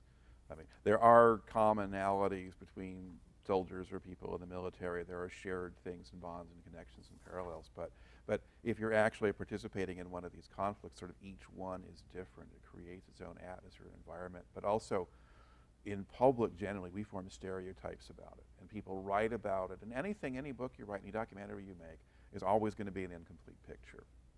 And there's an awful lot that's just lost entirely or it's gotten wrong. And so as I see them go, it's like I read obituaries. I look at the obituary section in the paper and I look for those flags and I think, did we get that one? Yeah. Is my first question. Right. And occasionally there's somebody that I had known about and wanted to get to and didn't. That's really awful. And sometimes I said, well, okay, I'm sad to see him go, and I'll remember often, who he was and what the story was, but we got him. So you lose something, and you're never getting it back. So for me, it's that part of that push to keep going and get as many as we can. And so you prioritize in one way the older veterans because you know your chances get reduced. Right. But if you get them when they're young, you've got them then, and they probably remember more. And it has to bring home to you more the value of what you're doing Yeah. and the importance of it, because as they go, they're here one Yeah. day and they're gone. We can't go back and get it. Yeah. You were Yeah, gonna but say the something. general public perception is that all veterans were in combat. Mm-hmm. They don't realize that, like I was in surveillance during Vietnam, but general public thinks everyone carried a gun. They were all trying to kill the enemy. Yeah. And that's not the case. Oh. It's a very small percentage. Yeah, and it wasn't even the case in World War II. One of the things that struck us, when I started doing this, most of the people I talked to were World War II veterans, because they were people who they or their families had responded to the first spots that we put out that was with the World War II series. And that was sort of the mood. I mean, there was the idea generally out there, and it's what the Library of Congress project was pushing, was, let's get these stories before they're all gone. And so you think about that, but even in World War II, probably not more than 20% of the people who were in service were in real combat jobs. And that's only that high because the ones in combat kept getting killed or wounded and had to get replaced by you guys. But, so your total strength, so infantry division with 15,000 men in it has 3,000 and some riflemen. And everybody else is doing something else. And the more modern the wars get, the more the tip of that spear gets smaller and smaller. But the fact is, they need everybody else. And I realized, I was disappointed initially. I wasn't getting many of the combat veterans from World War II. And I realized, oh, well, some of those guys get killed, but some of it too is, well, there was so much else going on, and everybody else had to do everything else to put them there and have them do what they do. And I went, oh. And so it is actually kind of a cause of mine to record that. I mean, I tried a while back writing a book on the Vietnam stories I had, and the thought was to try to show the full range of what people did, or as much as I could. And it got to be absolutely enormous. And I realized in the end that I had at least 3 different books there. And one of them was going to be on one particular operation in Vietnam where I've got over 100 interviews of guys who were all about the same thing. Which one was that? It is the campaign around a fire base called Ripcord. It was in 1970, northern part of South Vietnam, largely covered up in the media because it went badly. And it was overshadowed by Cambodia and Kent State and stuff, the My Lai news and all the rest of it. So people didn't know about it. But it was basically it was a case where we tried to launch a large-scale offensive operation, got a lot of resistance, and in the end the brass decided not to have another Hamburger Hill. So rather than piling on and finishing it, and I actually interviewed the brigade commander who had the plan for how to finish it, wasn't allowed to do it.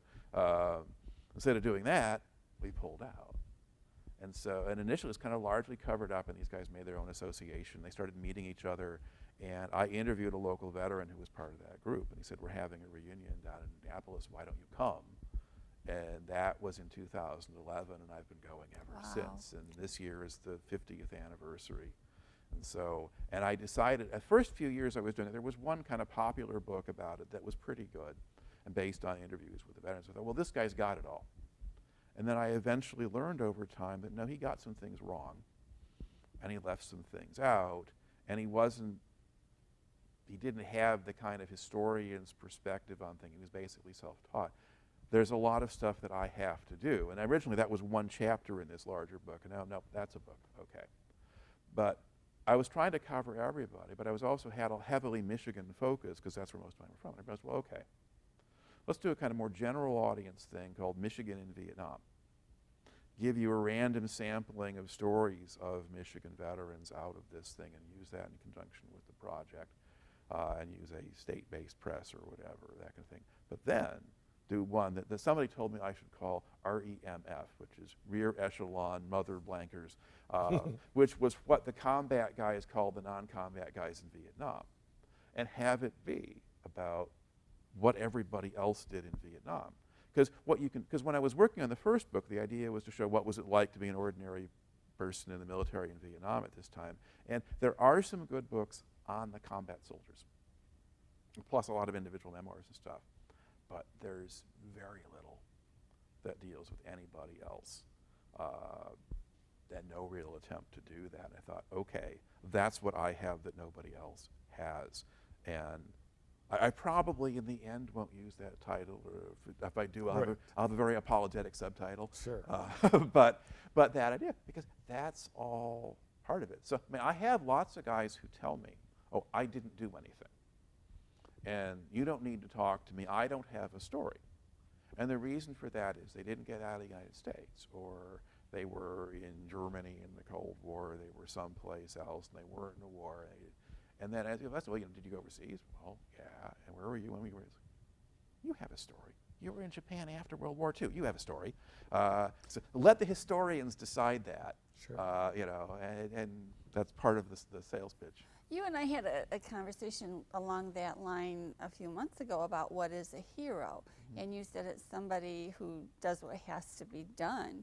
And do you think a lot of that is why they didn't realize what they were doing was so heroic? How do you define a hero, and who, of all these stories that you've done, are there some stories that stand out? Are there some veterans that stand out? And if so, what made them? Well, I don't toss around the word hero particularly, in part because it makes a lot of veterans I know uncomfortable in a way, or it gets spread around way too much. But on a core level, it really involves self-sacrifice. It's sort of leaving behind part of your life and your world and your interests to go do something for the benefit, really, of your country and fellow Americans, and sometimes people on the whole planet if you're in a World War II kind of situation. You're doing that, and you go through a lot of difficulty. I mean, a few people I've talked to actually enjoyed basic training in the military, but most people don't. They want to get out. And part of what they do, of course, is they are breaking you down to build you back up again, and it's not fun to be broken down. I mean, I do a version of that with my own students if I'm really training them, and so show them what they don't know as well as what they can do, and then show them how to do the things I want them to do.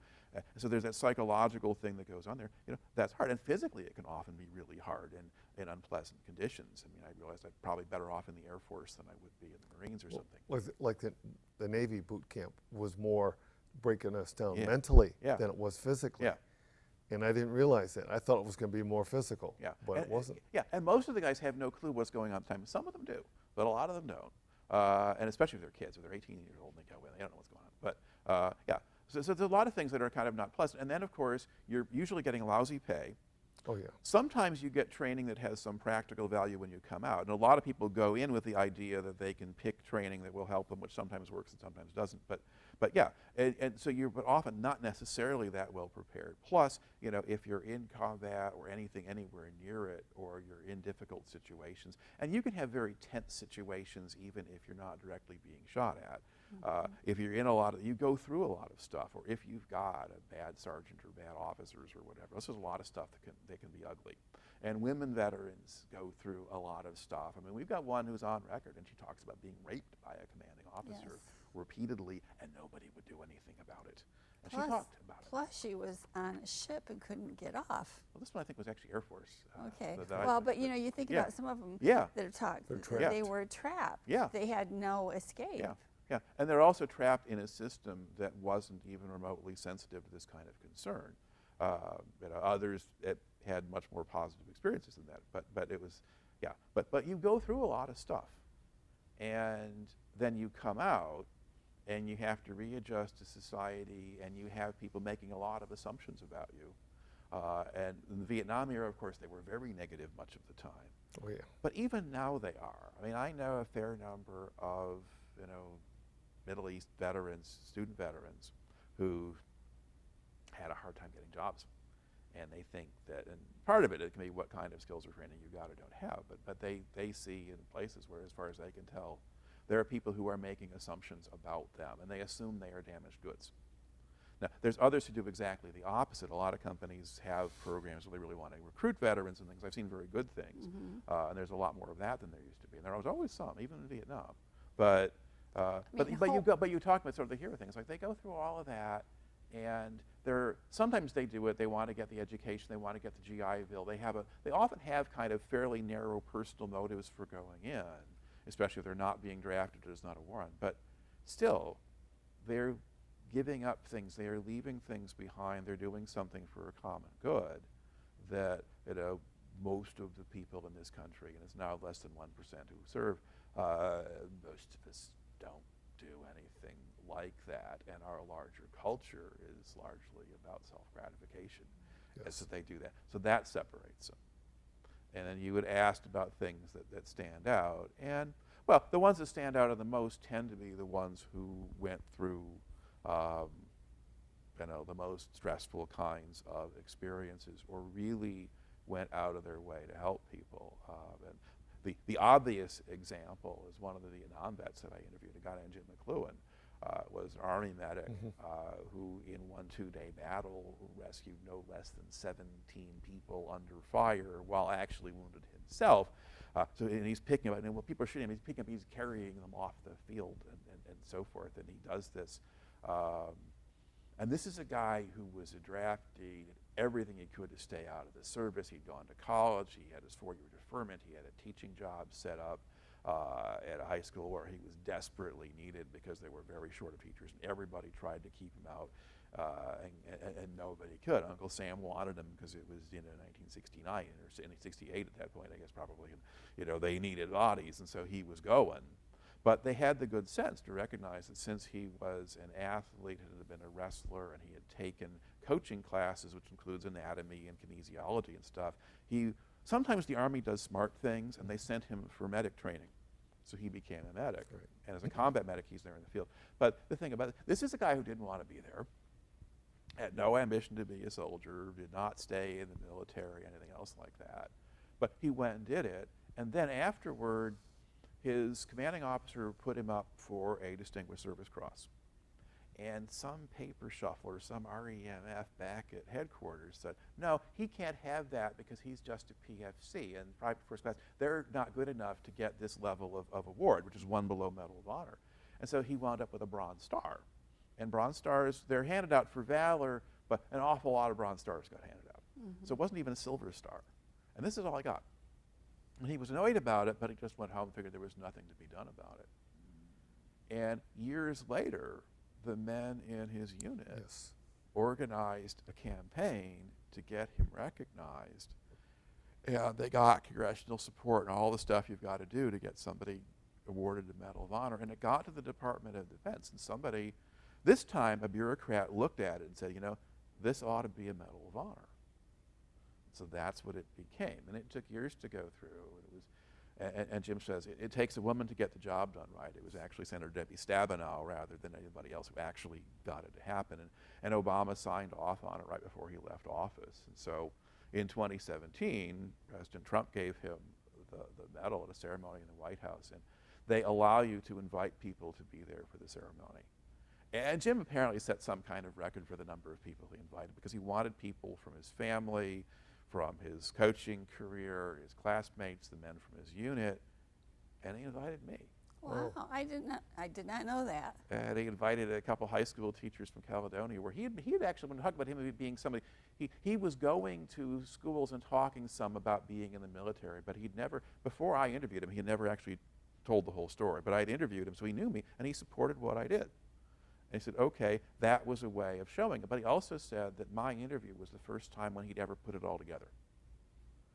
So you have a really big impact so that sometimes you don't realize. That had an impact, and now that he's got the Medal of Honor, and the Medal of Honor, actually, what I say about that actually is, the White House thing was fun because it's flashy and impressive, and in those days, the original Trump crowd was all there. So Omarosa was there, and Ivanka was there, and John Spicer. You could spot all these people, and there's John Kelly running around with his earpiece. But so that was fun. But it's actually the ceremony they had at the Pentagon, where the top military people come out. They talk about what this actually means and what he did meant. That was very, very powerful. Very moving. Yeah, but ultimately, this is a guy who he'd gone about his business. I mean, he was just Mr. McLuhan. He was coach, He had done the medic thing, and that was just part of his life and so forth. And he didn't hide it or anything like that. But And so I'm interviewing, the interview is done without any awareness that he's going to receive a Medal of Honor, and so that's not talked about. That's amazing. It's just him telling his story. But it's okay. But this, to me, kind of characterizes, it's an extreme version, but it's what so many of the people that I talk to, wound up doing. And it's amazing because it's sad that it takes so long to get so many the help that they need, the recognition, and that we're 40, 50 years out for some of these people, and they're still fighting for their basics. That's been a hard part, and yet the system has good aspects to it. What do you feel in listening to these veterans are the strengths and weaknesses of, say, the VA system or the support for our veterans? Do they talk about that with you? Well, a lot will, and whether it's on camera or just talking to them otherwise. I'd say that basically most of what's out there is well-intentioned. There are good programs out there. If you can get into it, if the VA decides, okay, you have this problem, they can be really helpful. They've done a lot of good for a lot of people, and they're trying. But they also, first of all, it's huge. And the bigger an organization is, the more room there is to screw stuff up. Right. And the more room there is for functionaries or people who are gaming things for themselves to mess stuff up. And that kind of thing happens. But they also provide really invaluable services. And one of the issues with the younger veterans now really is that a lot of them, when they come back, they don't want to hear about it. They just want to get out and go on with their lives. And they don't realize what they need. Or even though they have been told in a lot of cases, they don't really know how to ask for it or what to ask for. Yeah. And that's the frustration that a lot of the veteran support people that I know share with me is that, you need to get these people in here and let us do what we need to do. And then on the other side, some of them, when they try to use the system, run into roadblocks and obstacles. And in some cases, they'll just go away. So, Professor, you do interviews with veterans, and since I'm a Vietnam-era veteran and I wanted to tell the story of my military service for the 4 years that I served, how would I go about contacting you and say, I'd like to tell my story? Well, I don't have a secretary, so you contact me. Okay. We have a website that has our contact information, and that's just, you go to Grand Valley State University, you can use their main website address, which is just gvsu.edu, and then /vet history as one word. So that's our main website. And then my contact information is all there. You can just look up James Smither on the Grand Valley site. And the thing about Smither is it's an unusual name. As long as you remember that it is singular and not plural, there's no S on the end of it. Just Smither. Then you will find me, because I'm the only one at Grand Valley.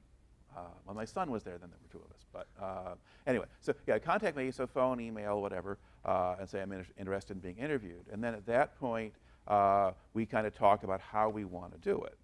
And there's a couple of different options. So one of them is to do a studio shoot, as we are doing right now. So for veterans who get around well and are available on Thursday mornings, which is when our normal shooting slot is, I arrange for them to come into the WKTV studio, and we do it that way. I also make house calls. So a lot of the older veterans who don't get around well, for instance, it's much easier for me to visit them in their homes. Sure. And also people who maybe are more comfortable there, or sometimes they have collections of pictures or documents or memorabilia or things like that. There's stuff to look at. I go to retirement communities. I've interviewed people in hospice care. Sure. So I go where they are. I just take my camcorder and go. My camcorder's not as good as the stuff we're using here. But, right. So yeah, so we figure out a time and a date. Normally, I will tell a veteran, and I'll ask the veteran at least a little bit about the basics of the service experience. And so, where and when were you in, and that kind of thing, and what was your kind of job did you have? And well, we talk, and some people chat a lot, and some don't. Sometimes I get contacted by a family member who says, well, you've got to talk to my dad, and that's all I know. Right. They tell me where and when to show up, and then I kind of go from there. But basically, you go, and what I'll normally suggest to a veteran is, before the interview session, try to put together kind of a timeline of where you were when in your service. So know when you joined, and when and where you were training, and where you got sent, and what units you were with, and things like that. Some people remember all of that. other people it helps to go back and do it. But just by doing that, they also tend to remember particular events and things to bring in. Okay, so basically, you do a little bit of prep, but you don't really have to do much of any. And an advantage for me being a military historian is I know enough background that if you tell me you're in the Navy in the Vietnam era, I know when you're going in, I've got a certain basic set of expectations of things that maybe or probably happened that I can bring into the story. And then depending on where you went and what you did, then I'd know those things too. Because most people assume being in the Navy, you're on a ship. I never set foot on a ship. I was in an aircraft squadron. So it's kind of a misconception that most people have. Right. Yeah, you have all that kind of thing. And then, so the basics of that you tend to know going. But anyway, so you do, so basically for the veteran, you don't really have to do a whole lot of anything except show up and be willing to talk. So then when we start the session, we'll sit down and fill out the paperwork. There's a little biographical information form that we usually will fill out together where we write down some of this stuff, you know, when did you go in and where did you serve. But that gives me an opportunity because I'll be filling that out myself. If you let the veteran do it, they'll stick the wrong stuff in the wrong places. But if I'm doing it, then that's a natural way to kind of go over some of the outline of somebody's story too. Now, the trick there is to make sure they don't tell me too much, because sometimes if you tell me something once really well, I'll never hear it again. But anyway, so you do the paperwork and you sign a release form that allows us to actually show the interview to people. Sure. This can be an adventure because once in a while someone doesn't want to sign one. I made the mistake once of interviewing somebody who was doing kind of engineering research stuff, you know, for the Army Air Forces in World War II. And he wasn't sure how much of this stuff he was supposed to be saying or not, but he would agree to sit down, he did the interview, and at the end he wouldn't sign. I thought, okay, never again. That's right. If they refuse to sign, I'm not doing wasted your this. time. Now, I do tell everybody as we go in, it's okay if you can't remember everything, and if there's stuff that you don't want to talk about, don't talk about. My job is to help you tell your story the way you want to tell it, and as you remember it, and to make sure that an outside audience can follow it. And everything you tell me is more than I had when I started. So basically, there's not a whole lot of work for the veteran to do ahead of time, although some of them go crazy on their timelines. Yes. Helps me, because then I have all these cool notes I've got to work with. But anyway, so you come in, and the interview itself is a conversation like we're having right now. I do it biographically. I start with where and when are you born. I follow them, tell me some basics about early life. And if you're talking to a World War II or Korean vet, these are children of the Depression. Sure. They sometimes have some awful stories to tell. But you also learn a fair amount about them by their experiences before they go in the service. And then you get, if it's a World War II vet or a Korean vet, you ask them, you know, do they remember hearing about Pearl Harbor? That's a touch point. For most of, at least a lot of the veterans who went in the first decade of the Middle Eastern stuff, we still asking, you know, what do you remember about 9/11? And where were you, what happened? Because that is another touch point that shows up. But then basically, how do you wind up in the service? And then you go, take me through the processing, the training. You get some really good stories about physicals from Vietnam, for instance, depending on where you were and when. But what kind of training you get, where you go, and basically just follow them through their duty assignments and out the other end. Talking about physicals, you referred to your father as having poor eyesight. Yeah. I didn't know when I went for my boot camp physical, they said, you're colorblind. And I went, I'm not colorblind. Yes, I'm color deficient. And I didn't know that until the military exposed that. And so what did they make me? They made me an aviation electrician who has to deal with wire colors. Wow. So, you know, sometimes military doesn't do everything that's the smartest. So. Yeah, that kind of thing. Okay, and this is exactly the kind of stuff that, you know, will not show up in a history book, but it repeats itself in different ways. And I've had people finding color blindness. That does come up because you have people who want jobs. If you wanted to be a pilot, they would have weeded you out Yes. there.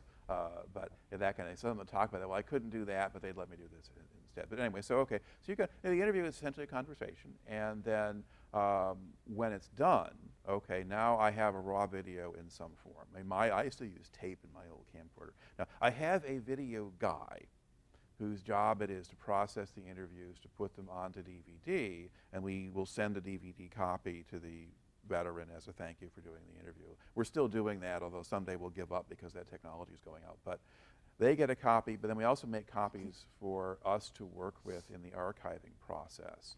because one of my student workers will convert the file to the format that the library wants. We'll also pull the video off the DVD, and we can put that on our YouTube channel. So your interview will go on the YouTube channel right away. You'll get your copy right away, and then a copy of it, and then basically the interview goes into the queue waiting for somebody to transcribe it. And once it is transcribed, it goes up on the university-run website that we have, and that's our main archive, and that will have the full transcript with it. And the reason they make us do transcripts is they want everything to be accessible to the hearing impaired. Okay.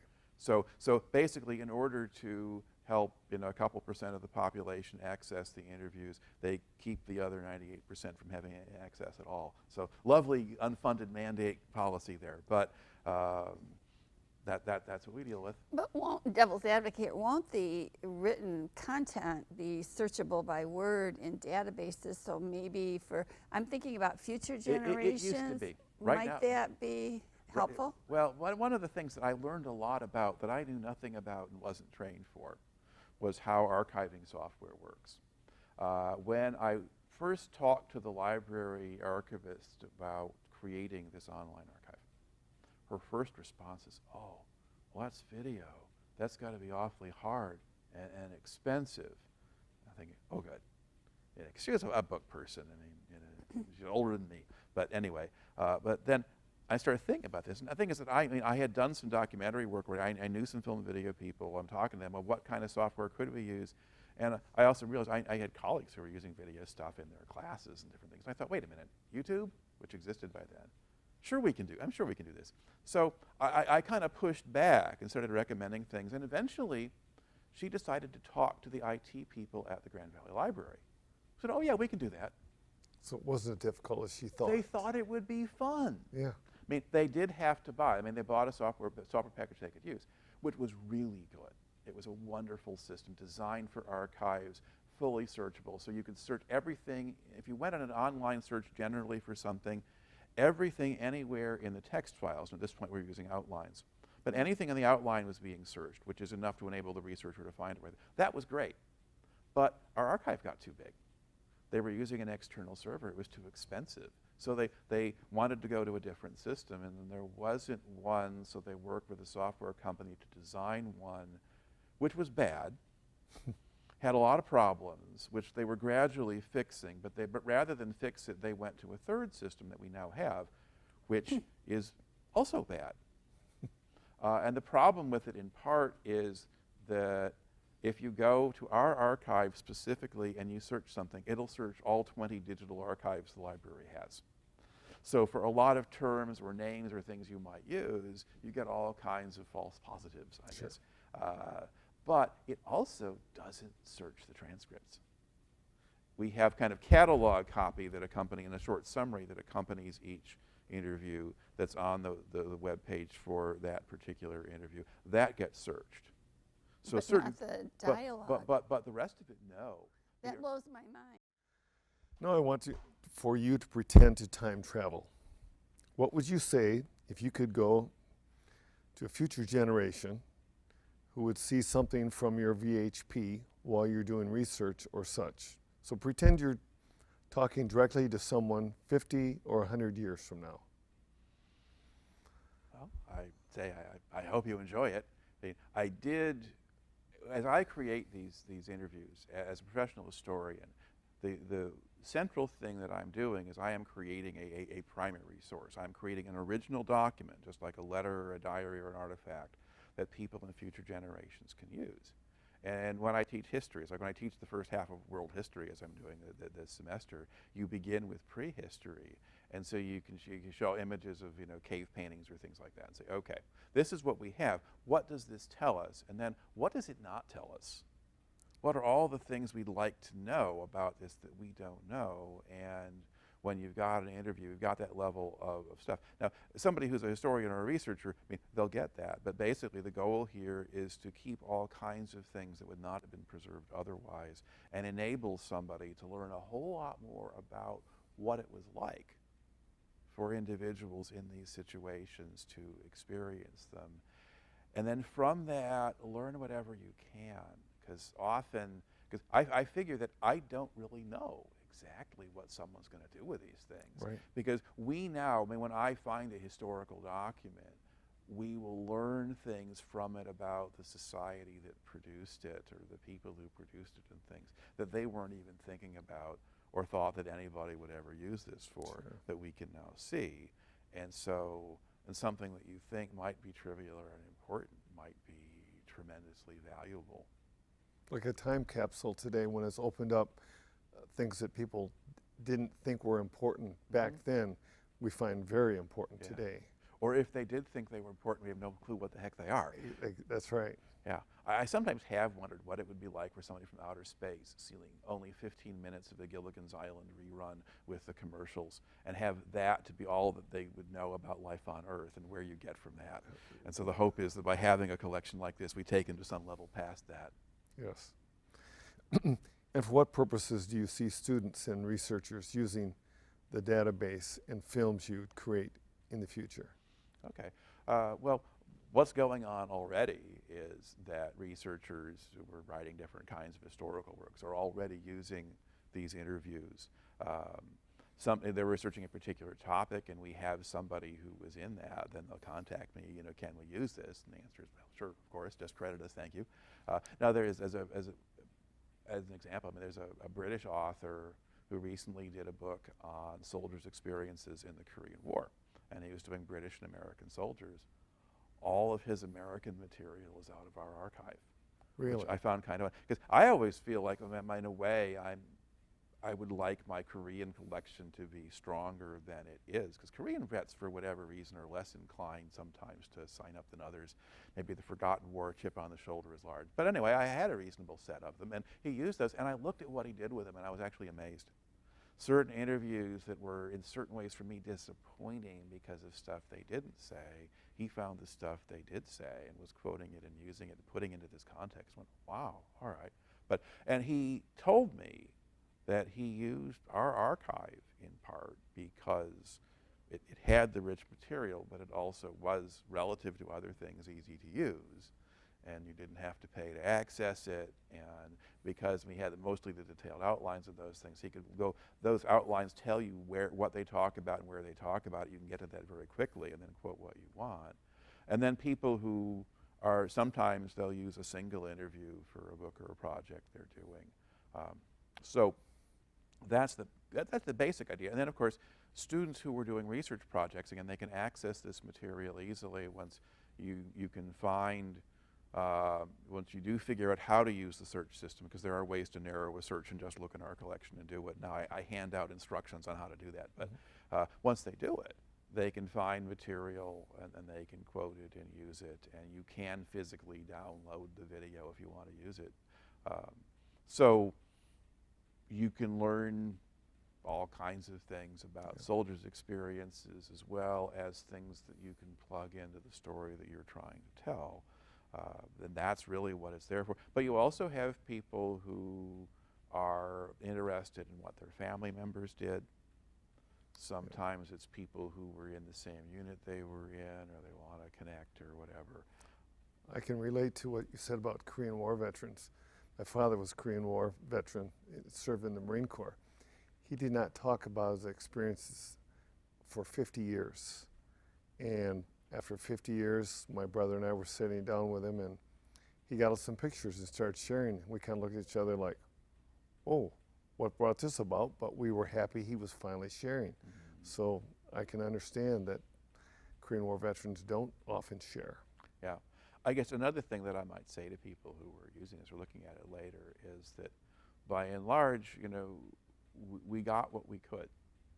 Yes. In a lot of interviews you're looking and you wish that they had talked about X or Y. And I look at some of them and say, I should have asked X or Y. And then in some cases, you know, it just wasn't there anymore. And you talk about that 50-year gap. There's an awful lot of veterans, you know, Korea, Vietnam, World War II, who will wait 40, 50 years. And I think some of it is as people really get older and they realize they're not going to be around forever, they start thinking about what that experience and going back to it and trying to make sense of it. Well, there's an attitude in this country for years that you go off and you serve in war, you put that behind you, you you can just kind of stuff your feelings, you go back to raising a family, getting a job, and just go on. Yeah, yeah, and that was really largely true for World War II, Yeah. and certainly because you were not recognizing PTSD or things like that. It was true for Korea. With World War II, at least people knew that it happened. Yeah. Now, one of the striking things for me, though, about talking to a lot of the World War II vets, is that while some of them come home, a few of them are in a parade or there's a big welcome home thing. For the most part, they're coming home on ships full of people they don't know, and they get discharged and they're sent home and they go back home, and it's usually not that big a deal. Sometimes they're supposed to have jobs waiting for them, but in a lot of cases they don't, or they never had one to begin with, and now they got to go find something to do. And they're having a lot of the same experiences as, say, the Vietnam guys. But actually, we assume we have the great welcome back and the ticker tape parades. Yeah. For most of the World War II guys, they don't get that either. No. And a lot of them, and of course they come back incrementally, because a lot of them are in the service for an extended period after the war is over, depending on when they went in. So some are discharged right away, but some of them are in for a year or even 2 years. By the time they get back, everybody's forgotten about That's it. right. You get that. One of the questions that Catherine had wanted us, I think, to talk about was sort of the relationship between veterans of different eras, which is something I'd kind of like to say something about. I did a lot of World War II vet interviews to start with, and one thing that struck me was that there was a lot less of the kind of patriotism on the sleeve than you might expect from John Wayne movies or something. But they were just guys. They often didn't really understand very well why they were where they were or what was going on. They were just following orders. They were following orders. And of course, an awful lot of them were 18, 19-year-old kids, too. And a lot of them were only maybe 8th grade graduates. Yes. In Michigan, at least, you had to go to school through 8th grade, not after. So a lot of them hadn't even been to high school. Or even if they had, they just focused on, girls and sports or whatever that might have been.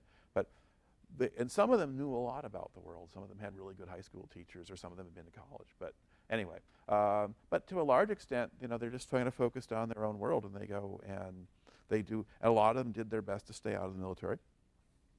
And when called, they went. And it looked a whole lot like a lot of the Vietnam guys. And as I began to interview Vietnam vets, I saw an awful lot more parallels than I expected to find. I mean, Korean ones parallel the World War II guys in a lot of ways in terms of background and upbringing and attitude towards service. They had the problem that nobody cared, or at least it seemed that way to them. But the ones who were talking wanted to talk about it and wanted to share the stories, and so they had a lot in common with the World War II guys in that way. And the not really understanding why they were where they were and just following orders, well, that was pretty natural. But the Vietnam guys reminded me a lot more of the World War II guys than I expected. On the other hand, there is a difference. We talk about the greatest generation, which I find in some ways is kind of an overblown stereotype. But there's something to it in the sense that if you grew up during the Great Depression, that did shape your life in most cases, not all, but most of them. It gave you grew up in a situation where you were less well-to-do than you were after World War II. So that the baby boomers who served in Vietnam are better educated. They're almost all high school graduates. A lot of them went to college. You assume, hey, college gets you out of Vietnam. No, it doesn't. No, it didn't. It just puts it off for you. That's right. Yeah, but that kind of thing. But they were generally better fed, better educated,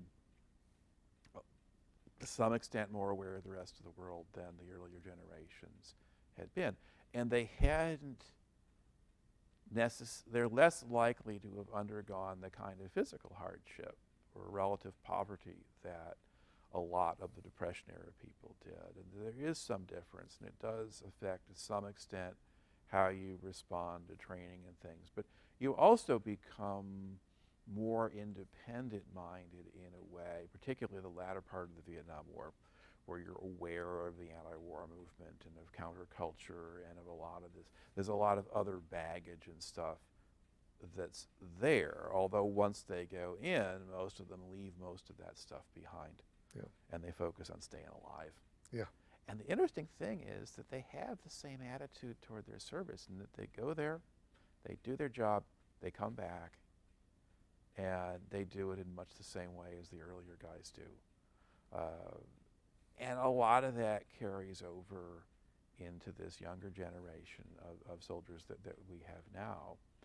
And while it's true that a lot of them may have multiple tours and things like that, and we rely on careerists and reserves and guard people to do the dirty work in Iraq and Afghanistan and so forth, there's still an awful lot of them who are in for only a fairly limited and finite period of time, and then they go back into civilian life, and they're doing the same things that the earlier generations do. Yeah. If there was one thing you could do differently, what would it be? Start a whole heck of a lot earlier. I understand that, yes.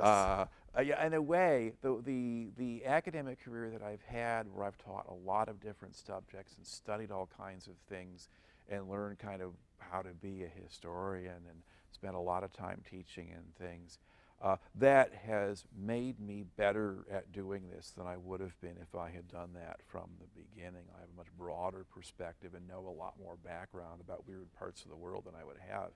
But I think of all the people I've missed. Yes. And all the ones I could have gotten, I would like to duplicate myself a few times. Yeah, you could, if you could go back another 10 years and if I'd been able to start 10 years earlier, I could have done all kinds of things that I can't do. On the other hand, you know, it is what it is. I mean, there's individual cases where I wished I had asked question X or gotten to this guy or whatever. But you know, in the end, it's you do the best you can with what you got. What's the greatest lesson you think you've learned from all this work that you've done? The single biggest lesson is probably how bad war is. Just all the awful stuff that these people go through, or they see happen, you know, and it's all there because of how human beings treat each other. The other thing that goes with that, though, is kind of the remarkable resiliency of the human spirit and the ability of these people. Of course, when you're interviewing, you are talking to the survivors. Yes. And one thing you have to be aware of, like the World War II guys, I realized that in a lot of cases, I was talking to the guys who made it. And not only had they survived the war, but they were still around now, but also, and a lot of them had successful careers doing all kinds of stuff with their 8th grade educations. Sure. And so it was skewed in that sense. But we've also interviewed people at the Veterans Home in Grand Rapids, and that's for people who can't go anywhere else. As we get into the more modern era, I have more people who had more problems who are willing to talk about them. So you're where it's skewed a little bit. But even so, even the ones with a lot of problems, I mean, most of the PTSD people that I talk to, they had careers, they had marriages, they had families. A surprising number of them were still married to their original partner, more than you might think. I mean, plenty of them get divorced or get serially divorced, but an awful lot of them don't. Yeah. And they find ways to get through it and make it work, and they're talking to me. And so you're kind of endlessly impressed by your fellow human beings, too. What would you like the public to take away from your work as an historian? I hope that they can see at least some of what I see, and that they can recognize in a way what a distinctive group veterans are, and that they deserve our respect for what they did, whatever other flaws or failings or problems they had, and recognize that there is something that distinguishes them from the rest of us. And I mean, I look at the whole thing that I do, and I realize, in a way, you're never going to be completely successful. But that's true of the historian, because the historian wants to understand someone different from themselves. Sure. And you're never going to get all the way there. Right. And you're never going to know what it's like unless you were there. But you can bridge the gap. And a big issue I see now is that a lot of the returning veterans feel a disconnect between them and the rest of the population, and their high school buddies are still playing shoot-'em-up video games. Yeah. Now, some of the veterans will play those, but a lot of them, you know, but it's like, but they don't have any comprehension of what the veterans did, or even that much curiosity about it. They don't really get them. So the student veterans tend to kind of find each other these days. But you can do a lot. But the interesting thing is that while a lot of the young ones, I mean, they don't like having you say thank you for your service. They think that's either fakey or it belongs to a different generation. Yeah. Vietnam guys often appreciate it because it's Yeah. different. But these guys, no. But by listening to them, that's a pretty much universal way of showing respect and taking seriously what they say and giving them a chance to talk and tell their Yes. story and take it seriously. And that you can do for anybody, regardless of era, regardless of generation, and you close that gap. So I think the general public doesn't realize the sacrifice that veterans make.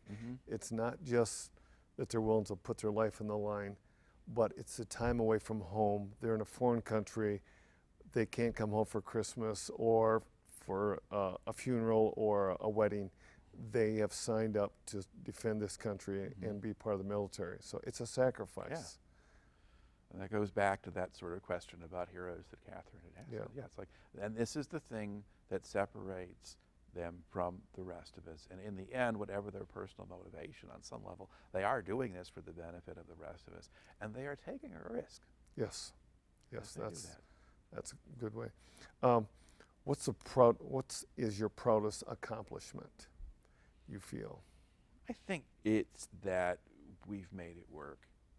There's an archive that we've created that is big enough to be something that people use, and the other side of it, on the personal level, I mean, almost all of the veterans who do the interviews wind up enjoying the experience, even if they don't think they will, and are glad they have done it. Sometimes it stirs up demons they didn't always stir up. It isn't perfect, but I've done something for them that's positive for them. It's positive for their families and their buddies and the other people who see that. I've made a contribution in some ways that will help people in this world be valuable to people later, and in the end, valuable to people like me a very long time from now. So in a way, I guess it's that I made it happen. Because when we started this, I mean, there was this museum group who didn't know what they were doing. They hadn't archived anything. Stuff was a mess, and there wasn't anybody in town to do this work, and I picked it up. And I have other volunteers and students do some of these interviews. We get them from other places, and then we do our best to share this stuff with people. But we got it all put together. We the development office wasn't sure about us because these guys had basically taken money from big local donors and wasted it. And there's a finite number of big local donors in Grand Rapids, and they'd hit them all up, and now what do you get? So we had to overcome that and other kinds of resistance to get this far, and basically drag the archive into the digital era and have all kinds of stuff get up in the way. And there's still on, but we made it happen. Yeah. And now it's here. Yes. And it's pretty cool. And we're not done yet. Yeah. My last question how would you like to be remembered? As somebody who did a good job both to do something for the veterans in his community and to do something for the larger historical record. I mean, in a way, the biggest compliment to me will be somebody 300 years from now citing, an interview that I did, and ideally acknowledging me in the front of his book. That's always nice. Right. But it's like recognizing that, yeah, I created something that still has value. Because when you're a historian, I mean, the standard thing that you do is you write academic works for very small audiences that also basically are out of date in a generation. Sure. Most of the stuff that people like me wrote in the 60s, 70s, 80s, some of it still gets used because some of it is distinctive enough to use, but most of it is just there in the pile someplace, and occasionally a researcher will look at it. But most of it is essentially unnoticed, and it gets superseded by what the next generation writes about the same topic in a lot of cases. But here I did something that's original. These stories wouldn't be here if I hadn't gone and gotten them and hadn't put them there. Well, being a veteran, I really appreciate what you've done for the past interviews that you've conducted, because those stories are so important that if they're not archived someplace, no one will ever know the sacrifices that people made for this country. So. I wanted to thank you too for working with us, not just today, but for years, because I know you've been involved in Landing Zone Michigan with all these different veterans, with myself and different projects, and everything I've heard about your work is really good and deeply appreciated in the veteran community. And I want to make sure you understand the impact that you're having is totally positive. And I think 50 years from now, 100 years from now, this work is going to be invaluable. It will be irreplaceable. And I want to thank you for doing that. I wanted to ask you if you have any other stories or comments you'd like to make before we completely shut down. Is there anything that we missed about yourself? Well, I guess one of the things that my family has observed is that doing this has had a certain impact on me. Because I am sometimes essentially in the role of psychologist or therapist almost. If somebody, You are. if they are, when someone is sharing something that's particularly intensely emotional with you, you absorb that, and it generates probably some kind of cousin of PTSD or something like that. Yes. There's certain things I found. It's like I don't watch television series that are essentially soap opera-ish, or I do my best to avoid them, because I want things to be over and done with and end well. So they getting caught up, but getting caught up in a drama and being engaged in it, it pushes too many buttons that are now in here from real people's stories that have been told. So I like watching sports because it's just sort of over and done, and you can do that. Or murder mysteries can be okay if they're not too dark and too gory, because they're always over at the end. You always find out who did it, and can usually move on. But there's certain kinds of things I don't want to watch. And I don't like watching really intense movies or things like that, because I get engaged in them psychically, and then if it brings back stuff. And so, I mean, I actually couldn't watch much of the Ken Burns Vietnam series that came out, in part because I would have gnashed my teeth because he had a lot more money than I did. Look at all the stuff he can do that I can't. But the other part of it was that the individual stories were all going to resonate with things that I had and bring all of that stuff back. And and it's like, yeah, okay, don't want to go there. So I mean, you carry some of that with you. I mean, it's worth it. Part of their spirit, part of their soul. In addition, you pick up their energy, you feel it, you live it. You get it. And sometimes actually, there have been some interview sessions, and there's one that I often will use, a certain chunk of one interview that I often use when I'm doing presentations. And this is with a guy who was, I think, a bombardier on a B-24 who flew over Europe, and he was shot down, and he was a really good interview generally. I mean, he was very detailed about lots of stuff, and about all kinds of. We got to the point where he's going on his last mission, and he starts talking about how he had premonitions that he wasn't coming back. Like the broken, messed up boot lace or whatever. He wasn't going to fix that because he wasn't going to need it again. But then rehearsing in his head what he was going to do when the plane was hit, because a bombardier sits in this bubble on the nose of the plane, this big glass bubble out there in the front of it, and there's a little hatch in the back you get out to go out. And where he had his parachute and how he was going to get out of his seat and into the parachute and out of the hatch and out, and rehearsing it over and over again is how he was going to do it. And the plane gets hit, and because of air pressure or whatever, he can't get out of the bubble. He's stuck in the nose of the plane, and it's spiraling downward nose first. And you have the light flashing before your eyes stuff, and he talks, and he's going through this in just tremendous detail, and he is back there in the nose of that plane reciting this. And there's a room full of people. There were some of his family were there because they're in this house, and there was a cameraman from Byron Center TV who was there, and somebody else from that group who was there, and the neighbor of his who had recruited him. So there's 10 of us in the room, and we're all just totally caught up as he's telling this story. And then at a certain point, when he thinks it's all over and he's at peace with everything, the bubble pops off the plane. Now he's just free falling. And he pulls the ripcord on the shoe, and then he hears this weird noise, which is actually the next round of bombs falling all around him. Unfortunately, none of them lands in his parachute. And there's people shooting at him from the other direction, and he lands in the Rhine River and gets fished out by Polish slave laborers who try to hide him in a coal cellar, and the police find him, and off he goes to be a POW. And so he goes this, and it took probably rather longer for him to tell the story than it took to physically happen, at least the falling out of the plane part. And it's just totally exhausting. And because of the scheduling thing, we were going to have to come back another day to finish the story at that point. So it's right after he's done this, I remember just walking out of that condo and going, oh, because just totally exhausted. And I will have that experience when somebody, if there's a really intense thing that goes on, then you're there. So, you know, there is a certain kind of price that you pay, but yeah, you know, it's worth it. It is. You know, I noticed something after our event in November, that that room was filled with heroes. It had about 125 people of veterans and people who support veterans who have given so much of their life. And you, like you, I feel honored to be part of that group of people. And as I walked out, there's a lady sitting in a little room in a corner doing a puzzle. Somebody went to put a piece, and she goes, "That's my puzzle, you can't touch it."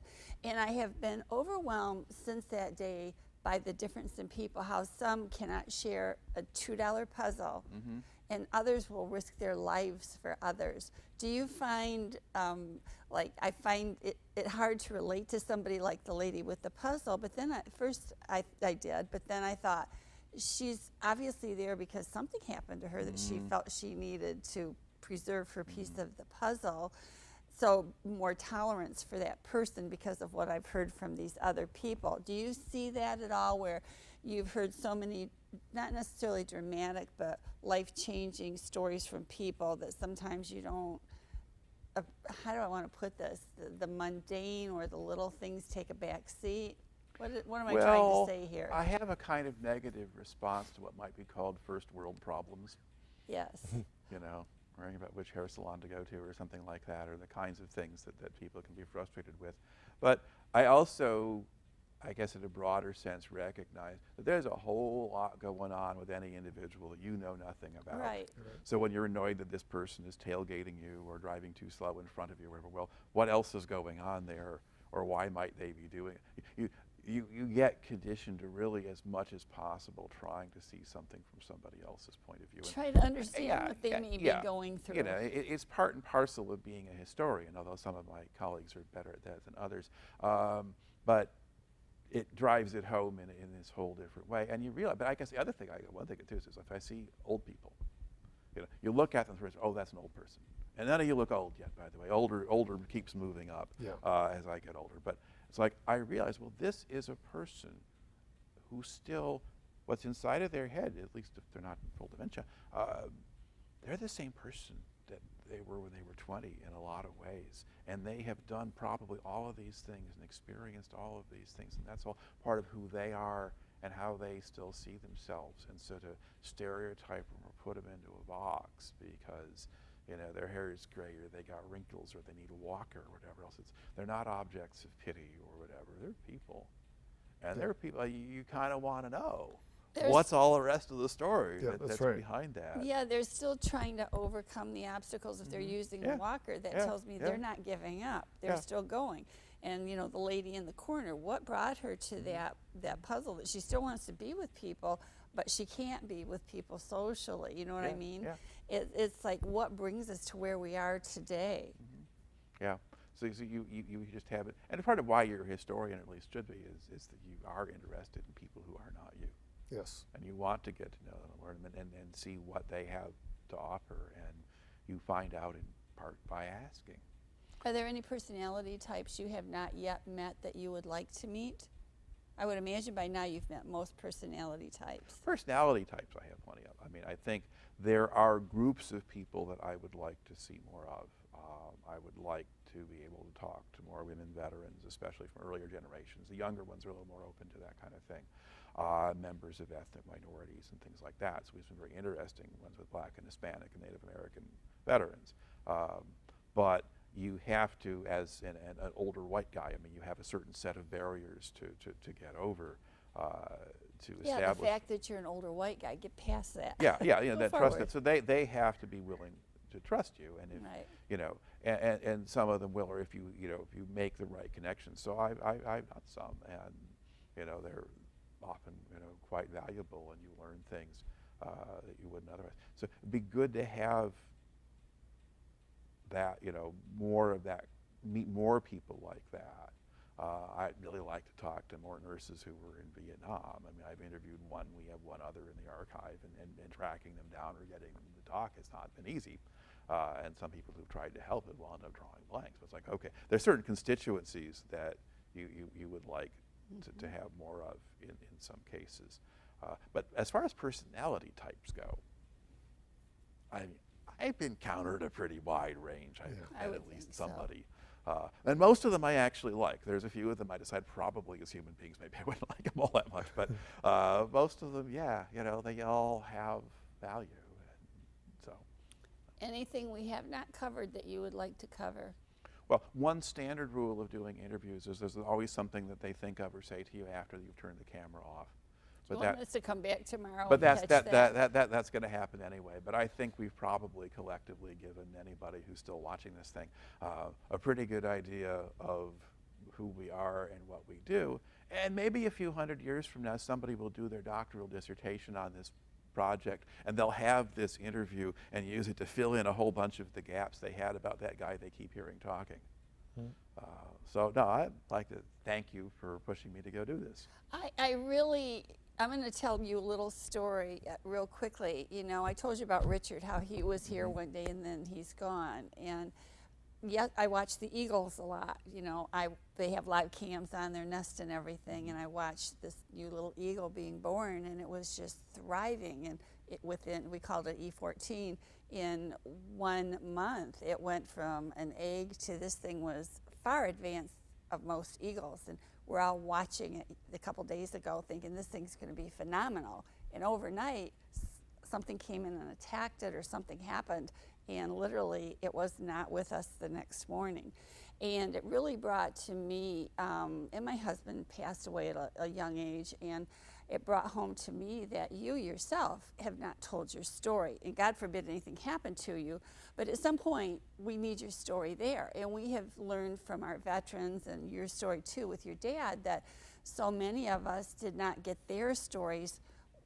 What about your story? Your story is as critical as any story that has been done. So to me, it was important that somebody do this. It didn't have to be me. Thank you for letting me do this. It's really an honor to be here to do this. I want to thank you for that. But I'm really glad that you did that, because I think your perspective is so key to everything that's happening with this project that I thank you for allowing us to do this.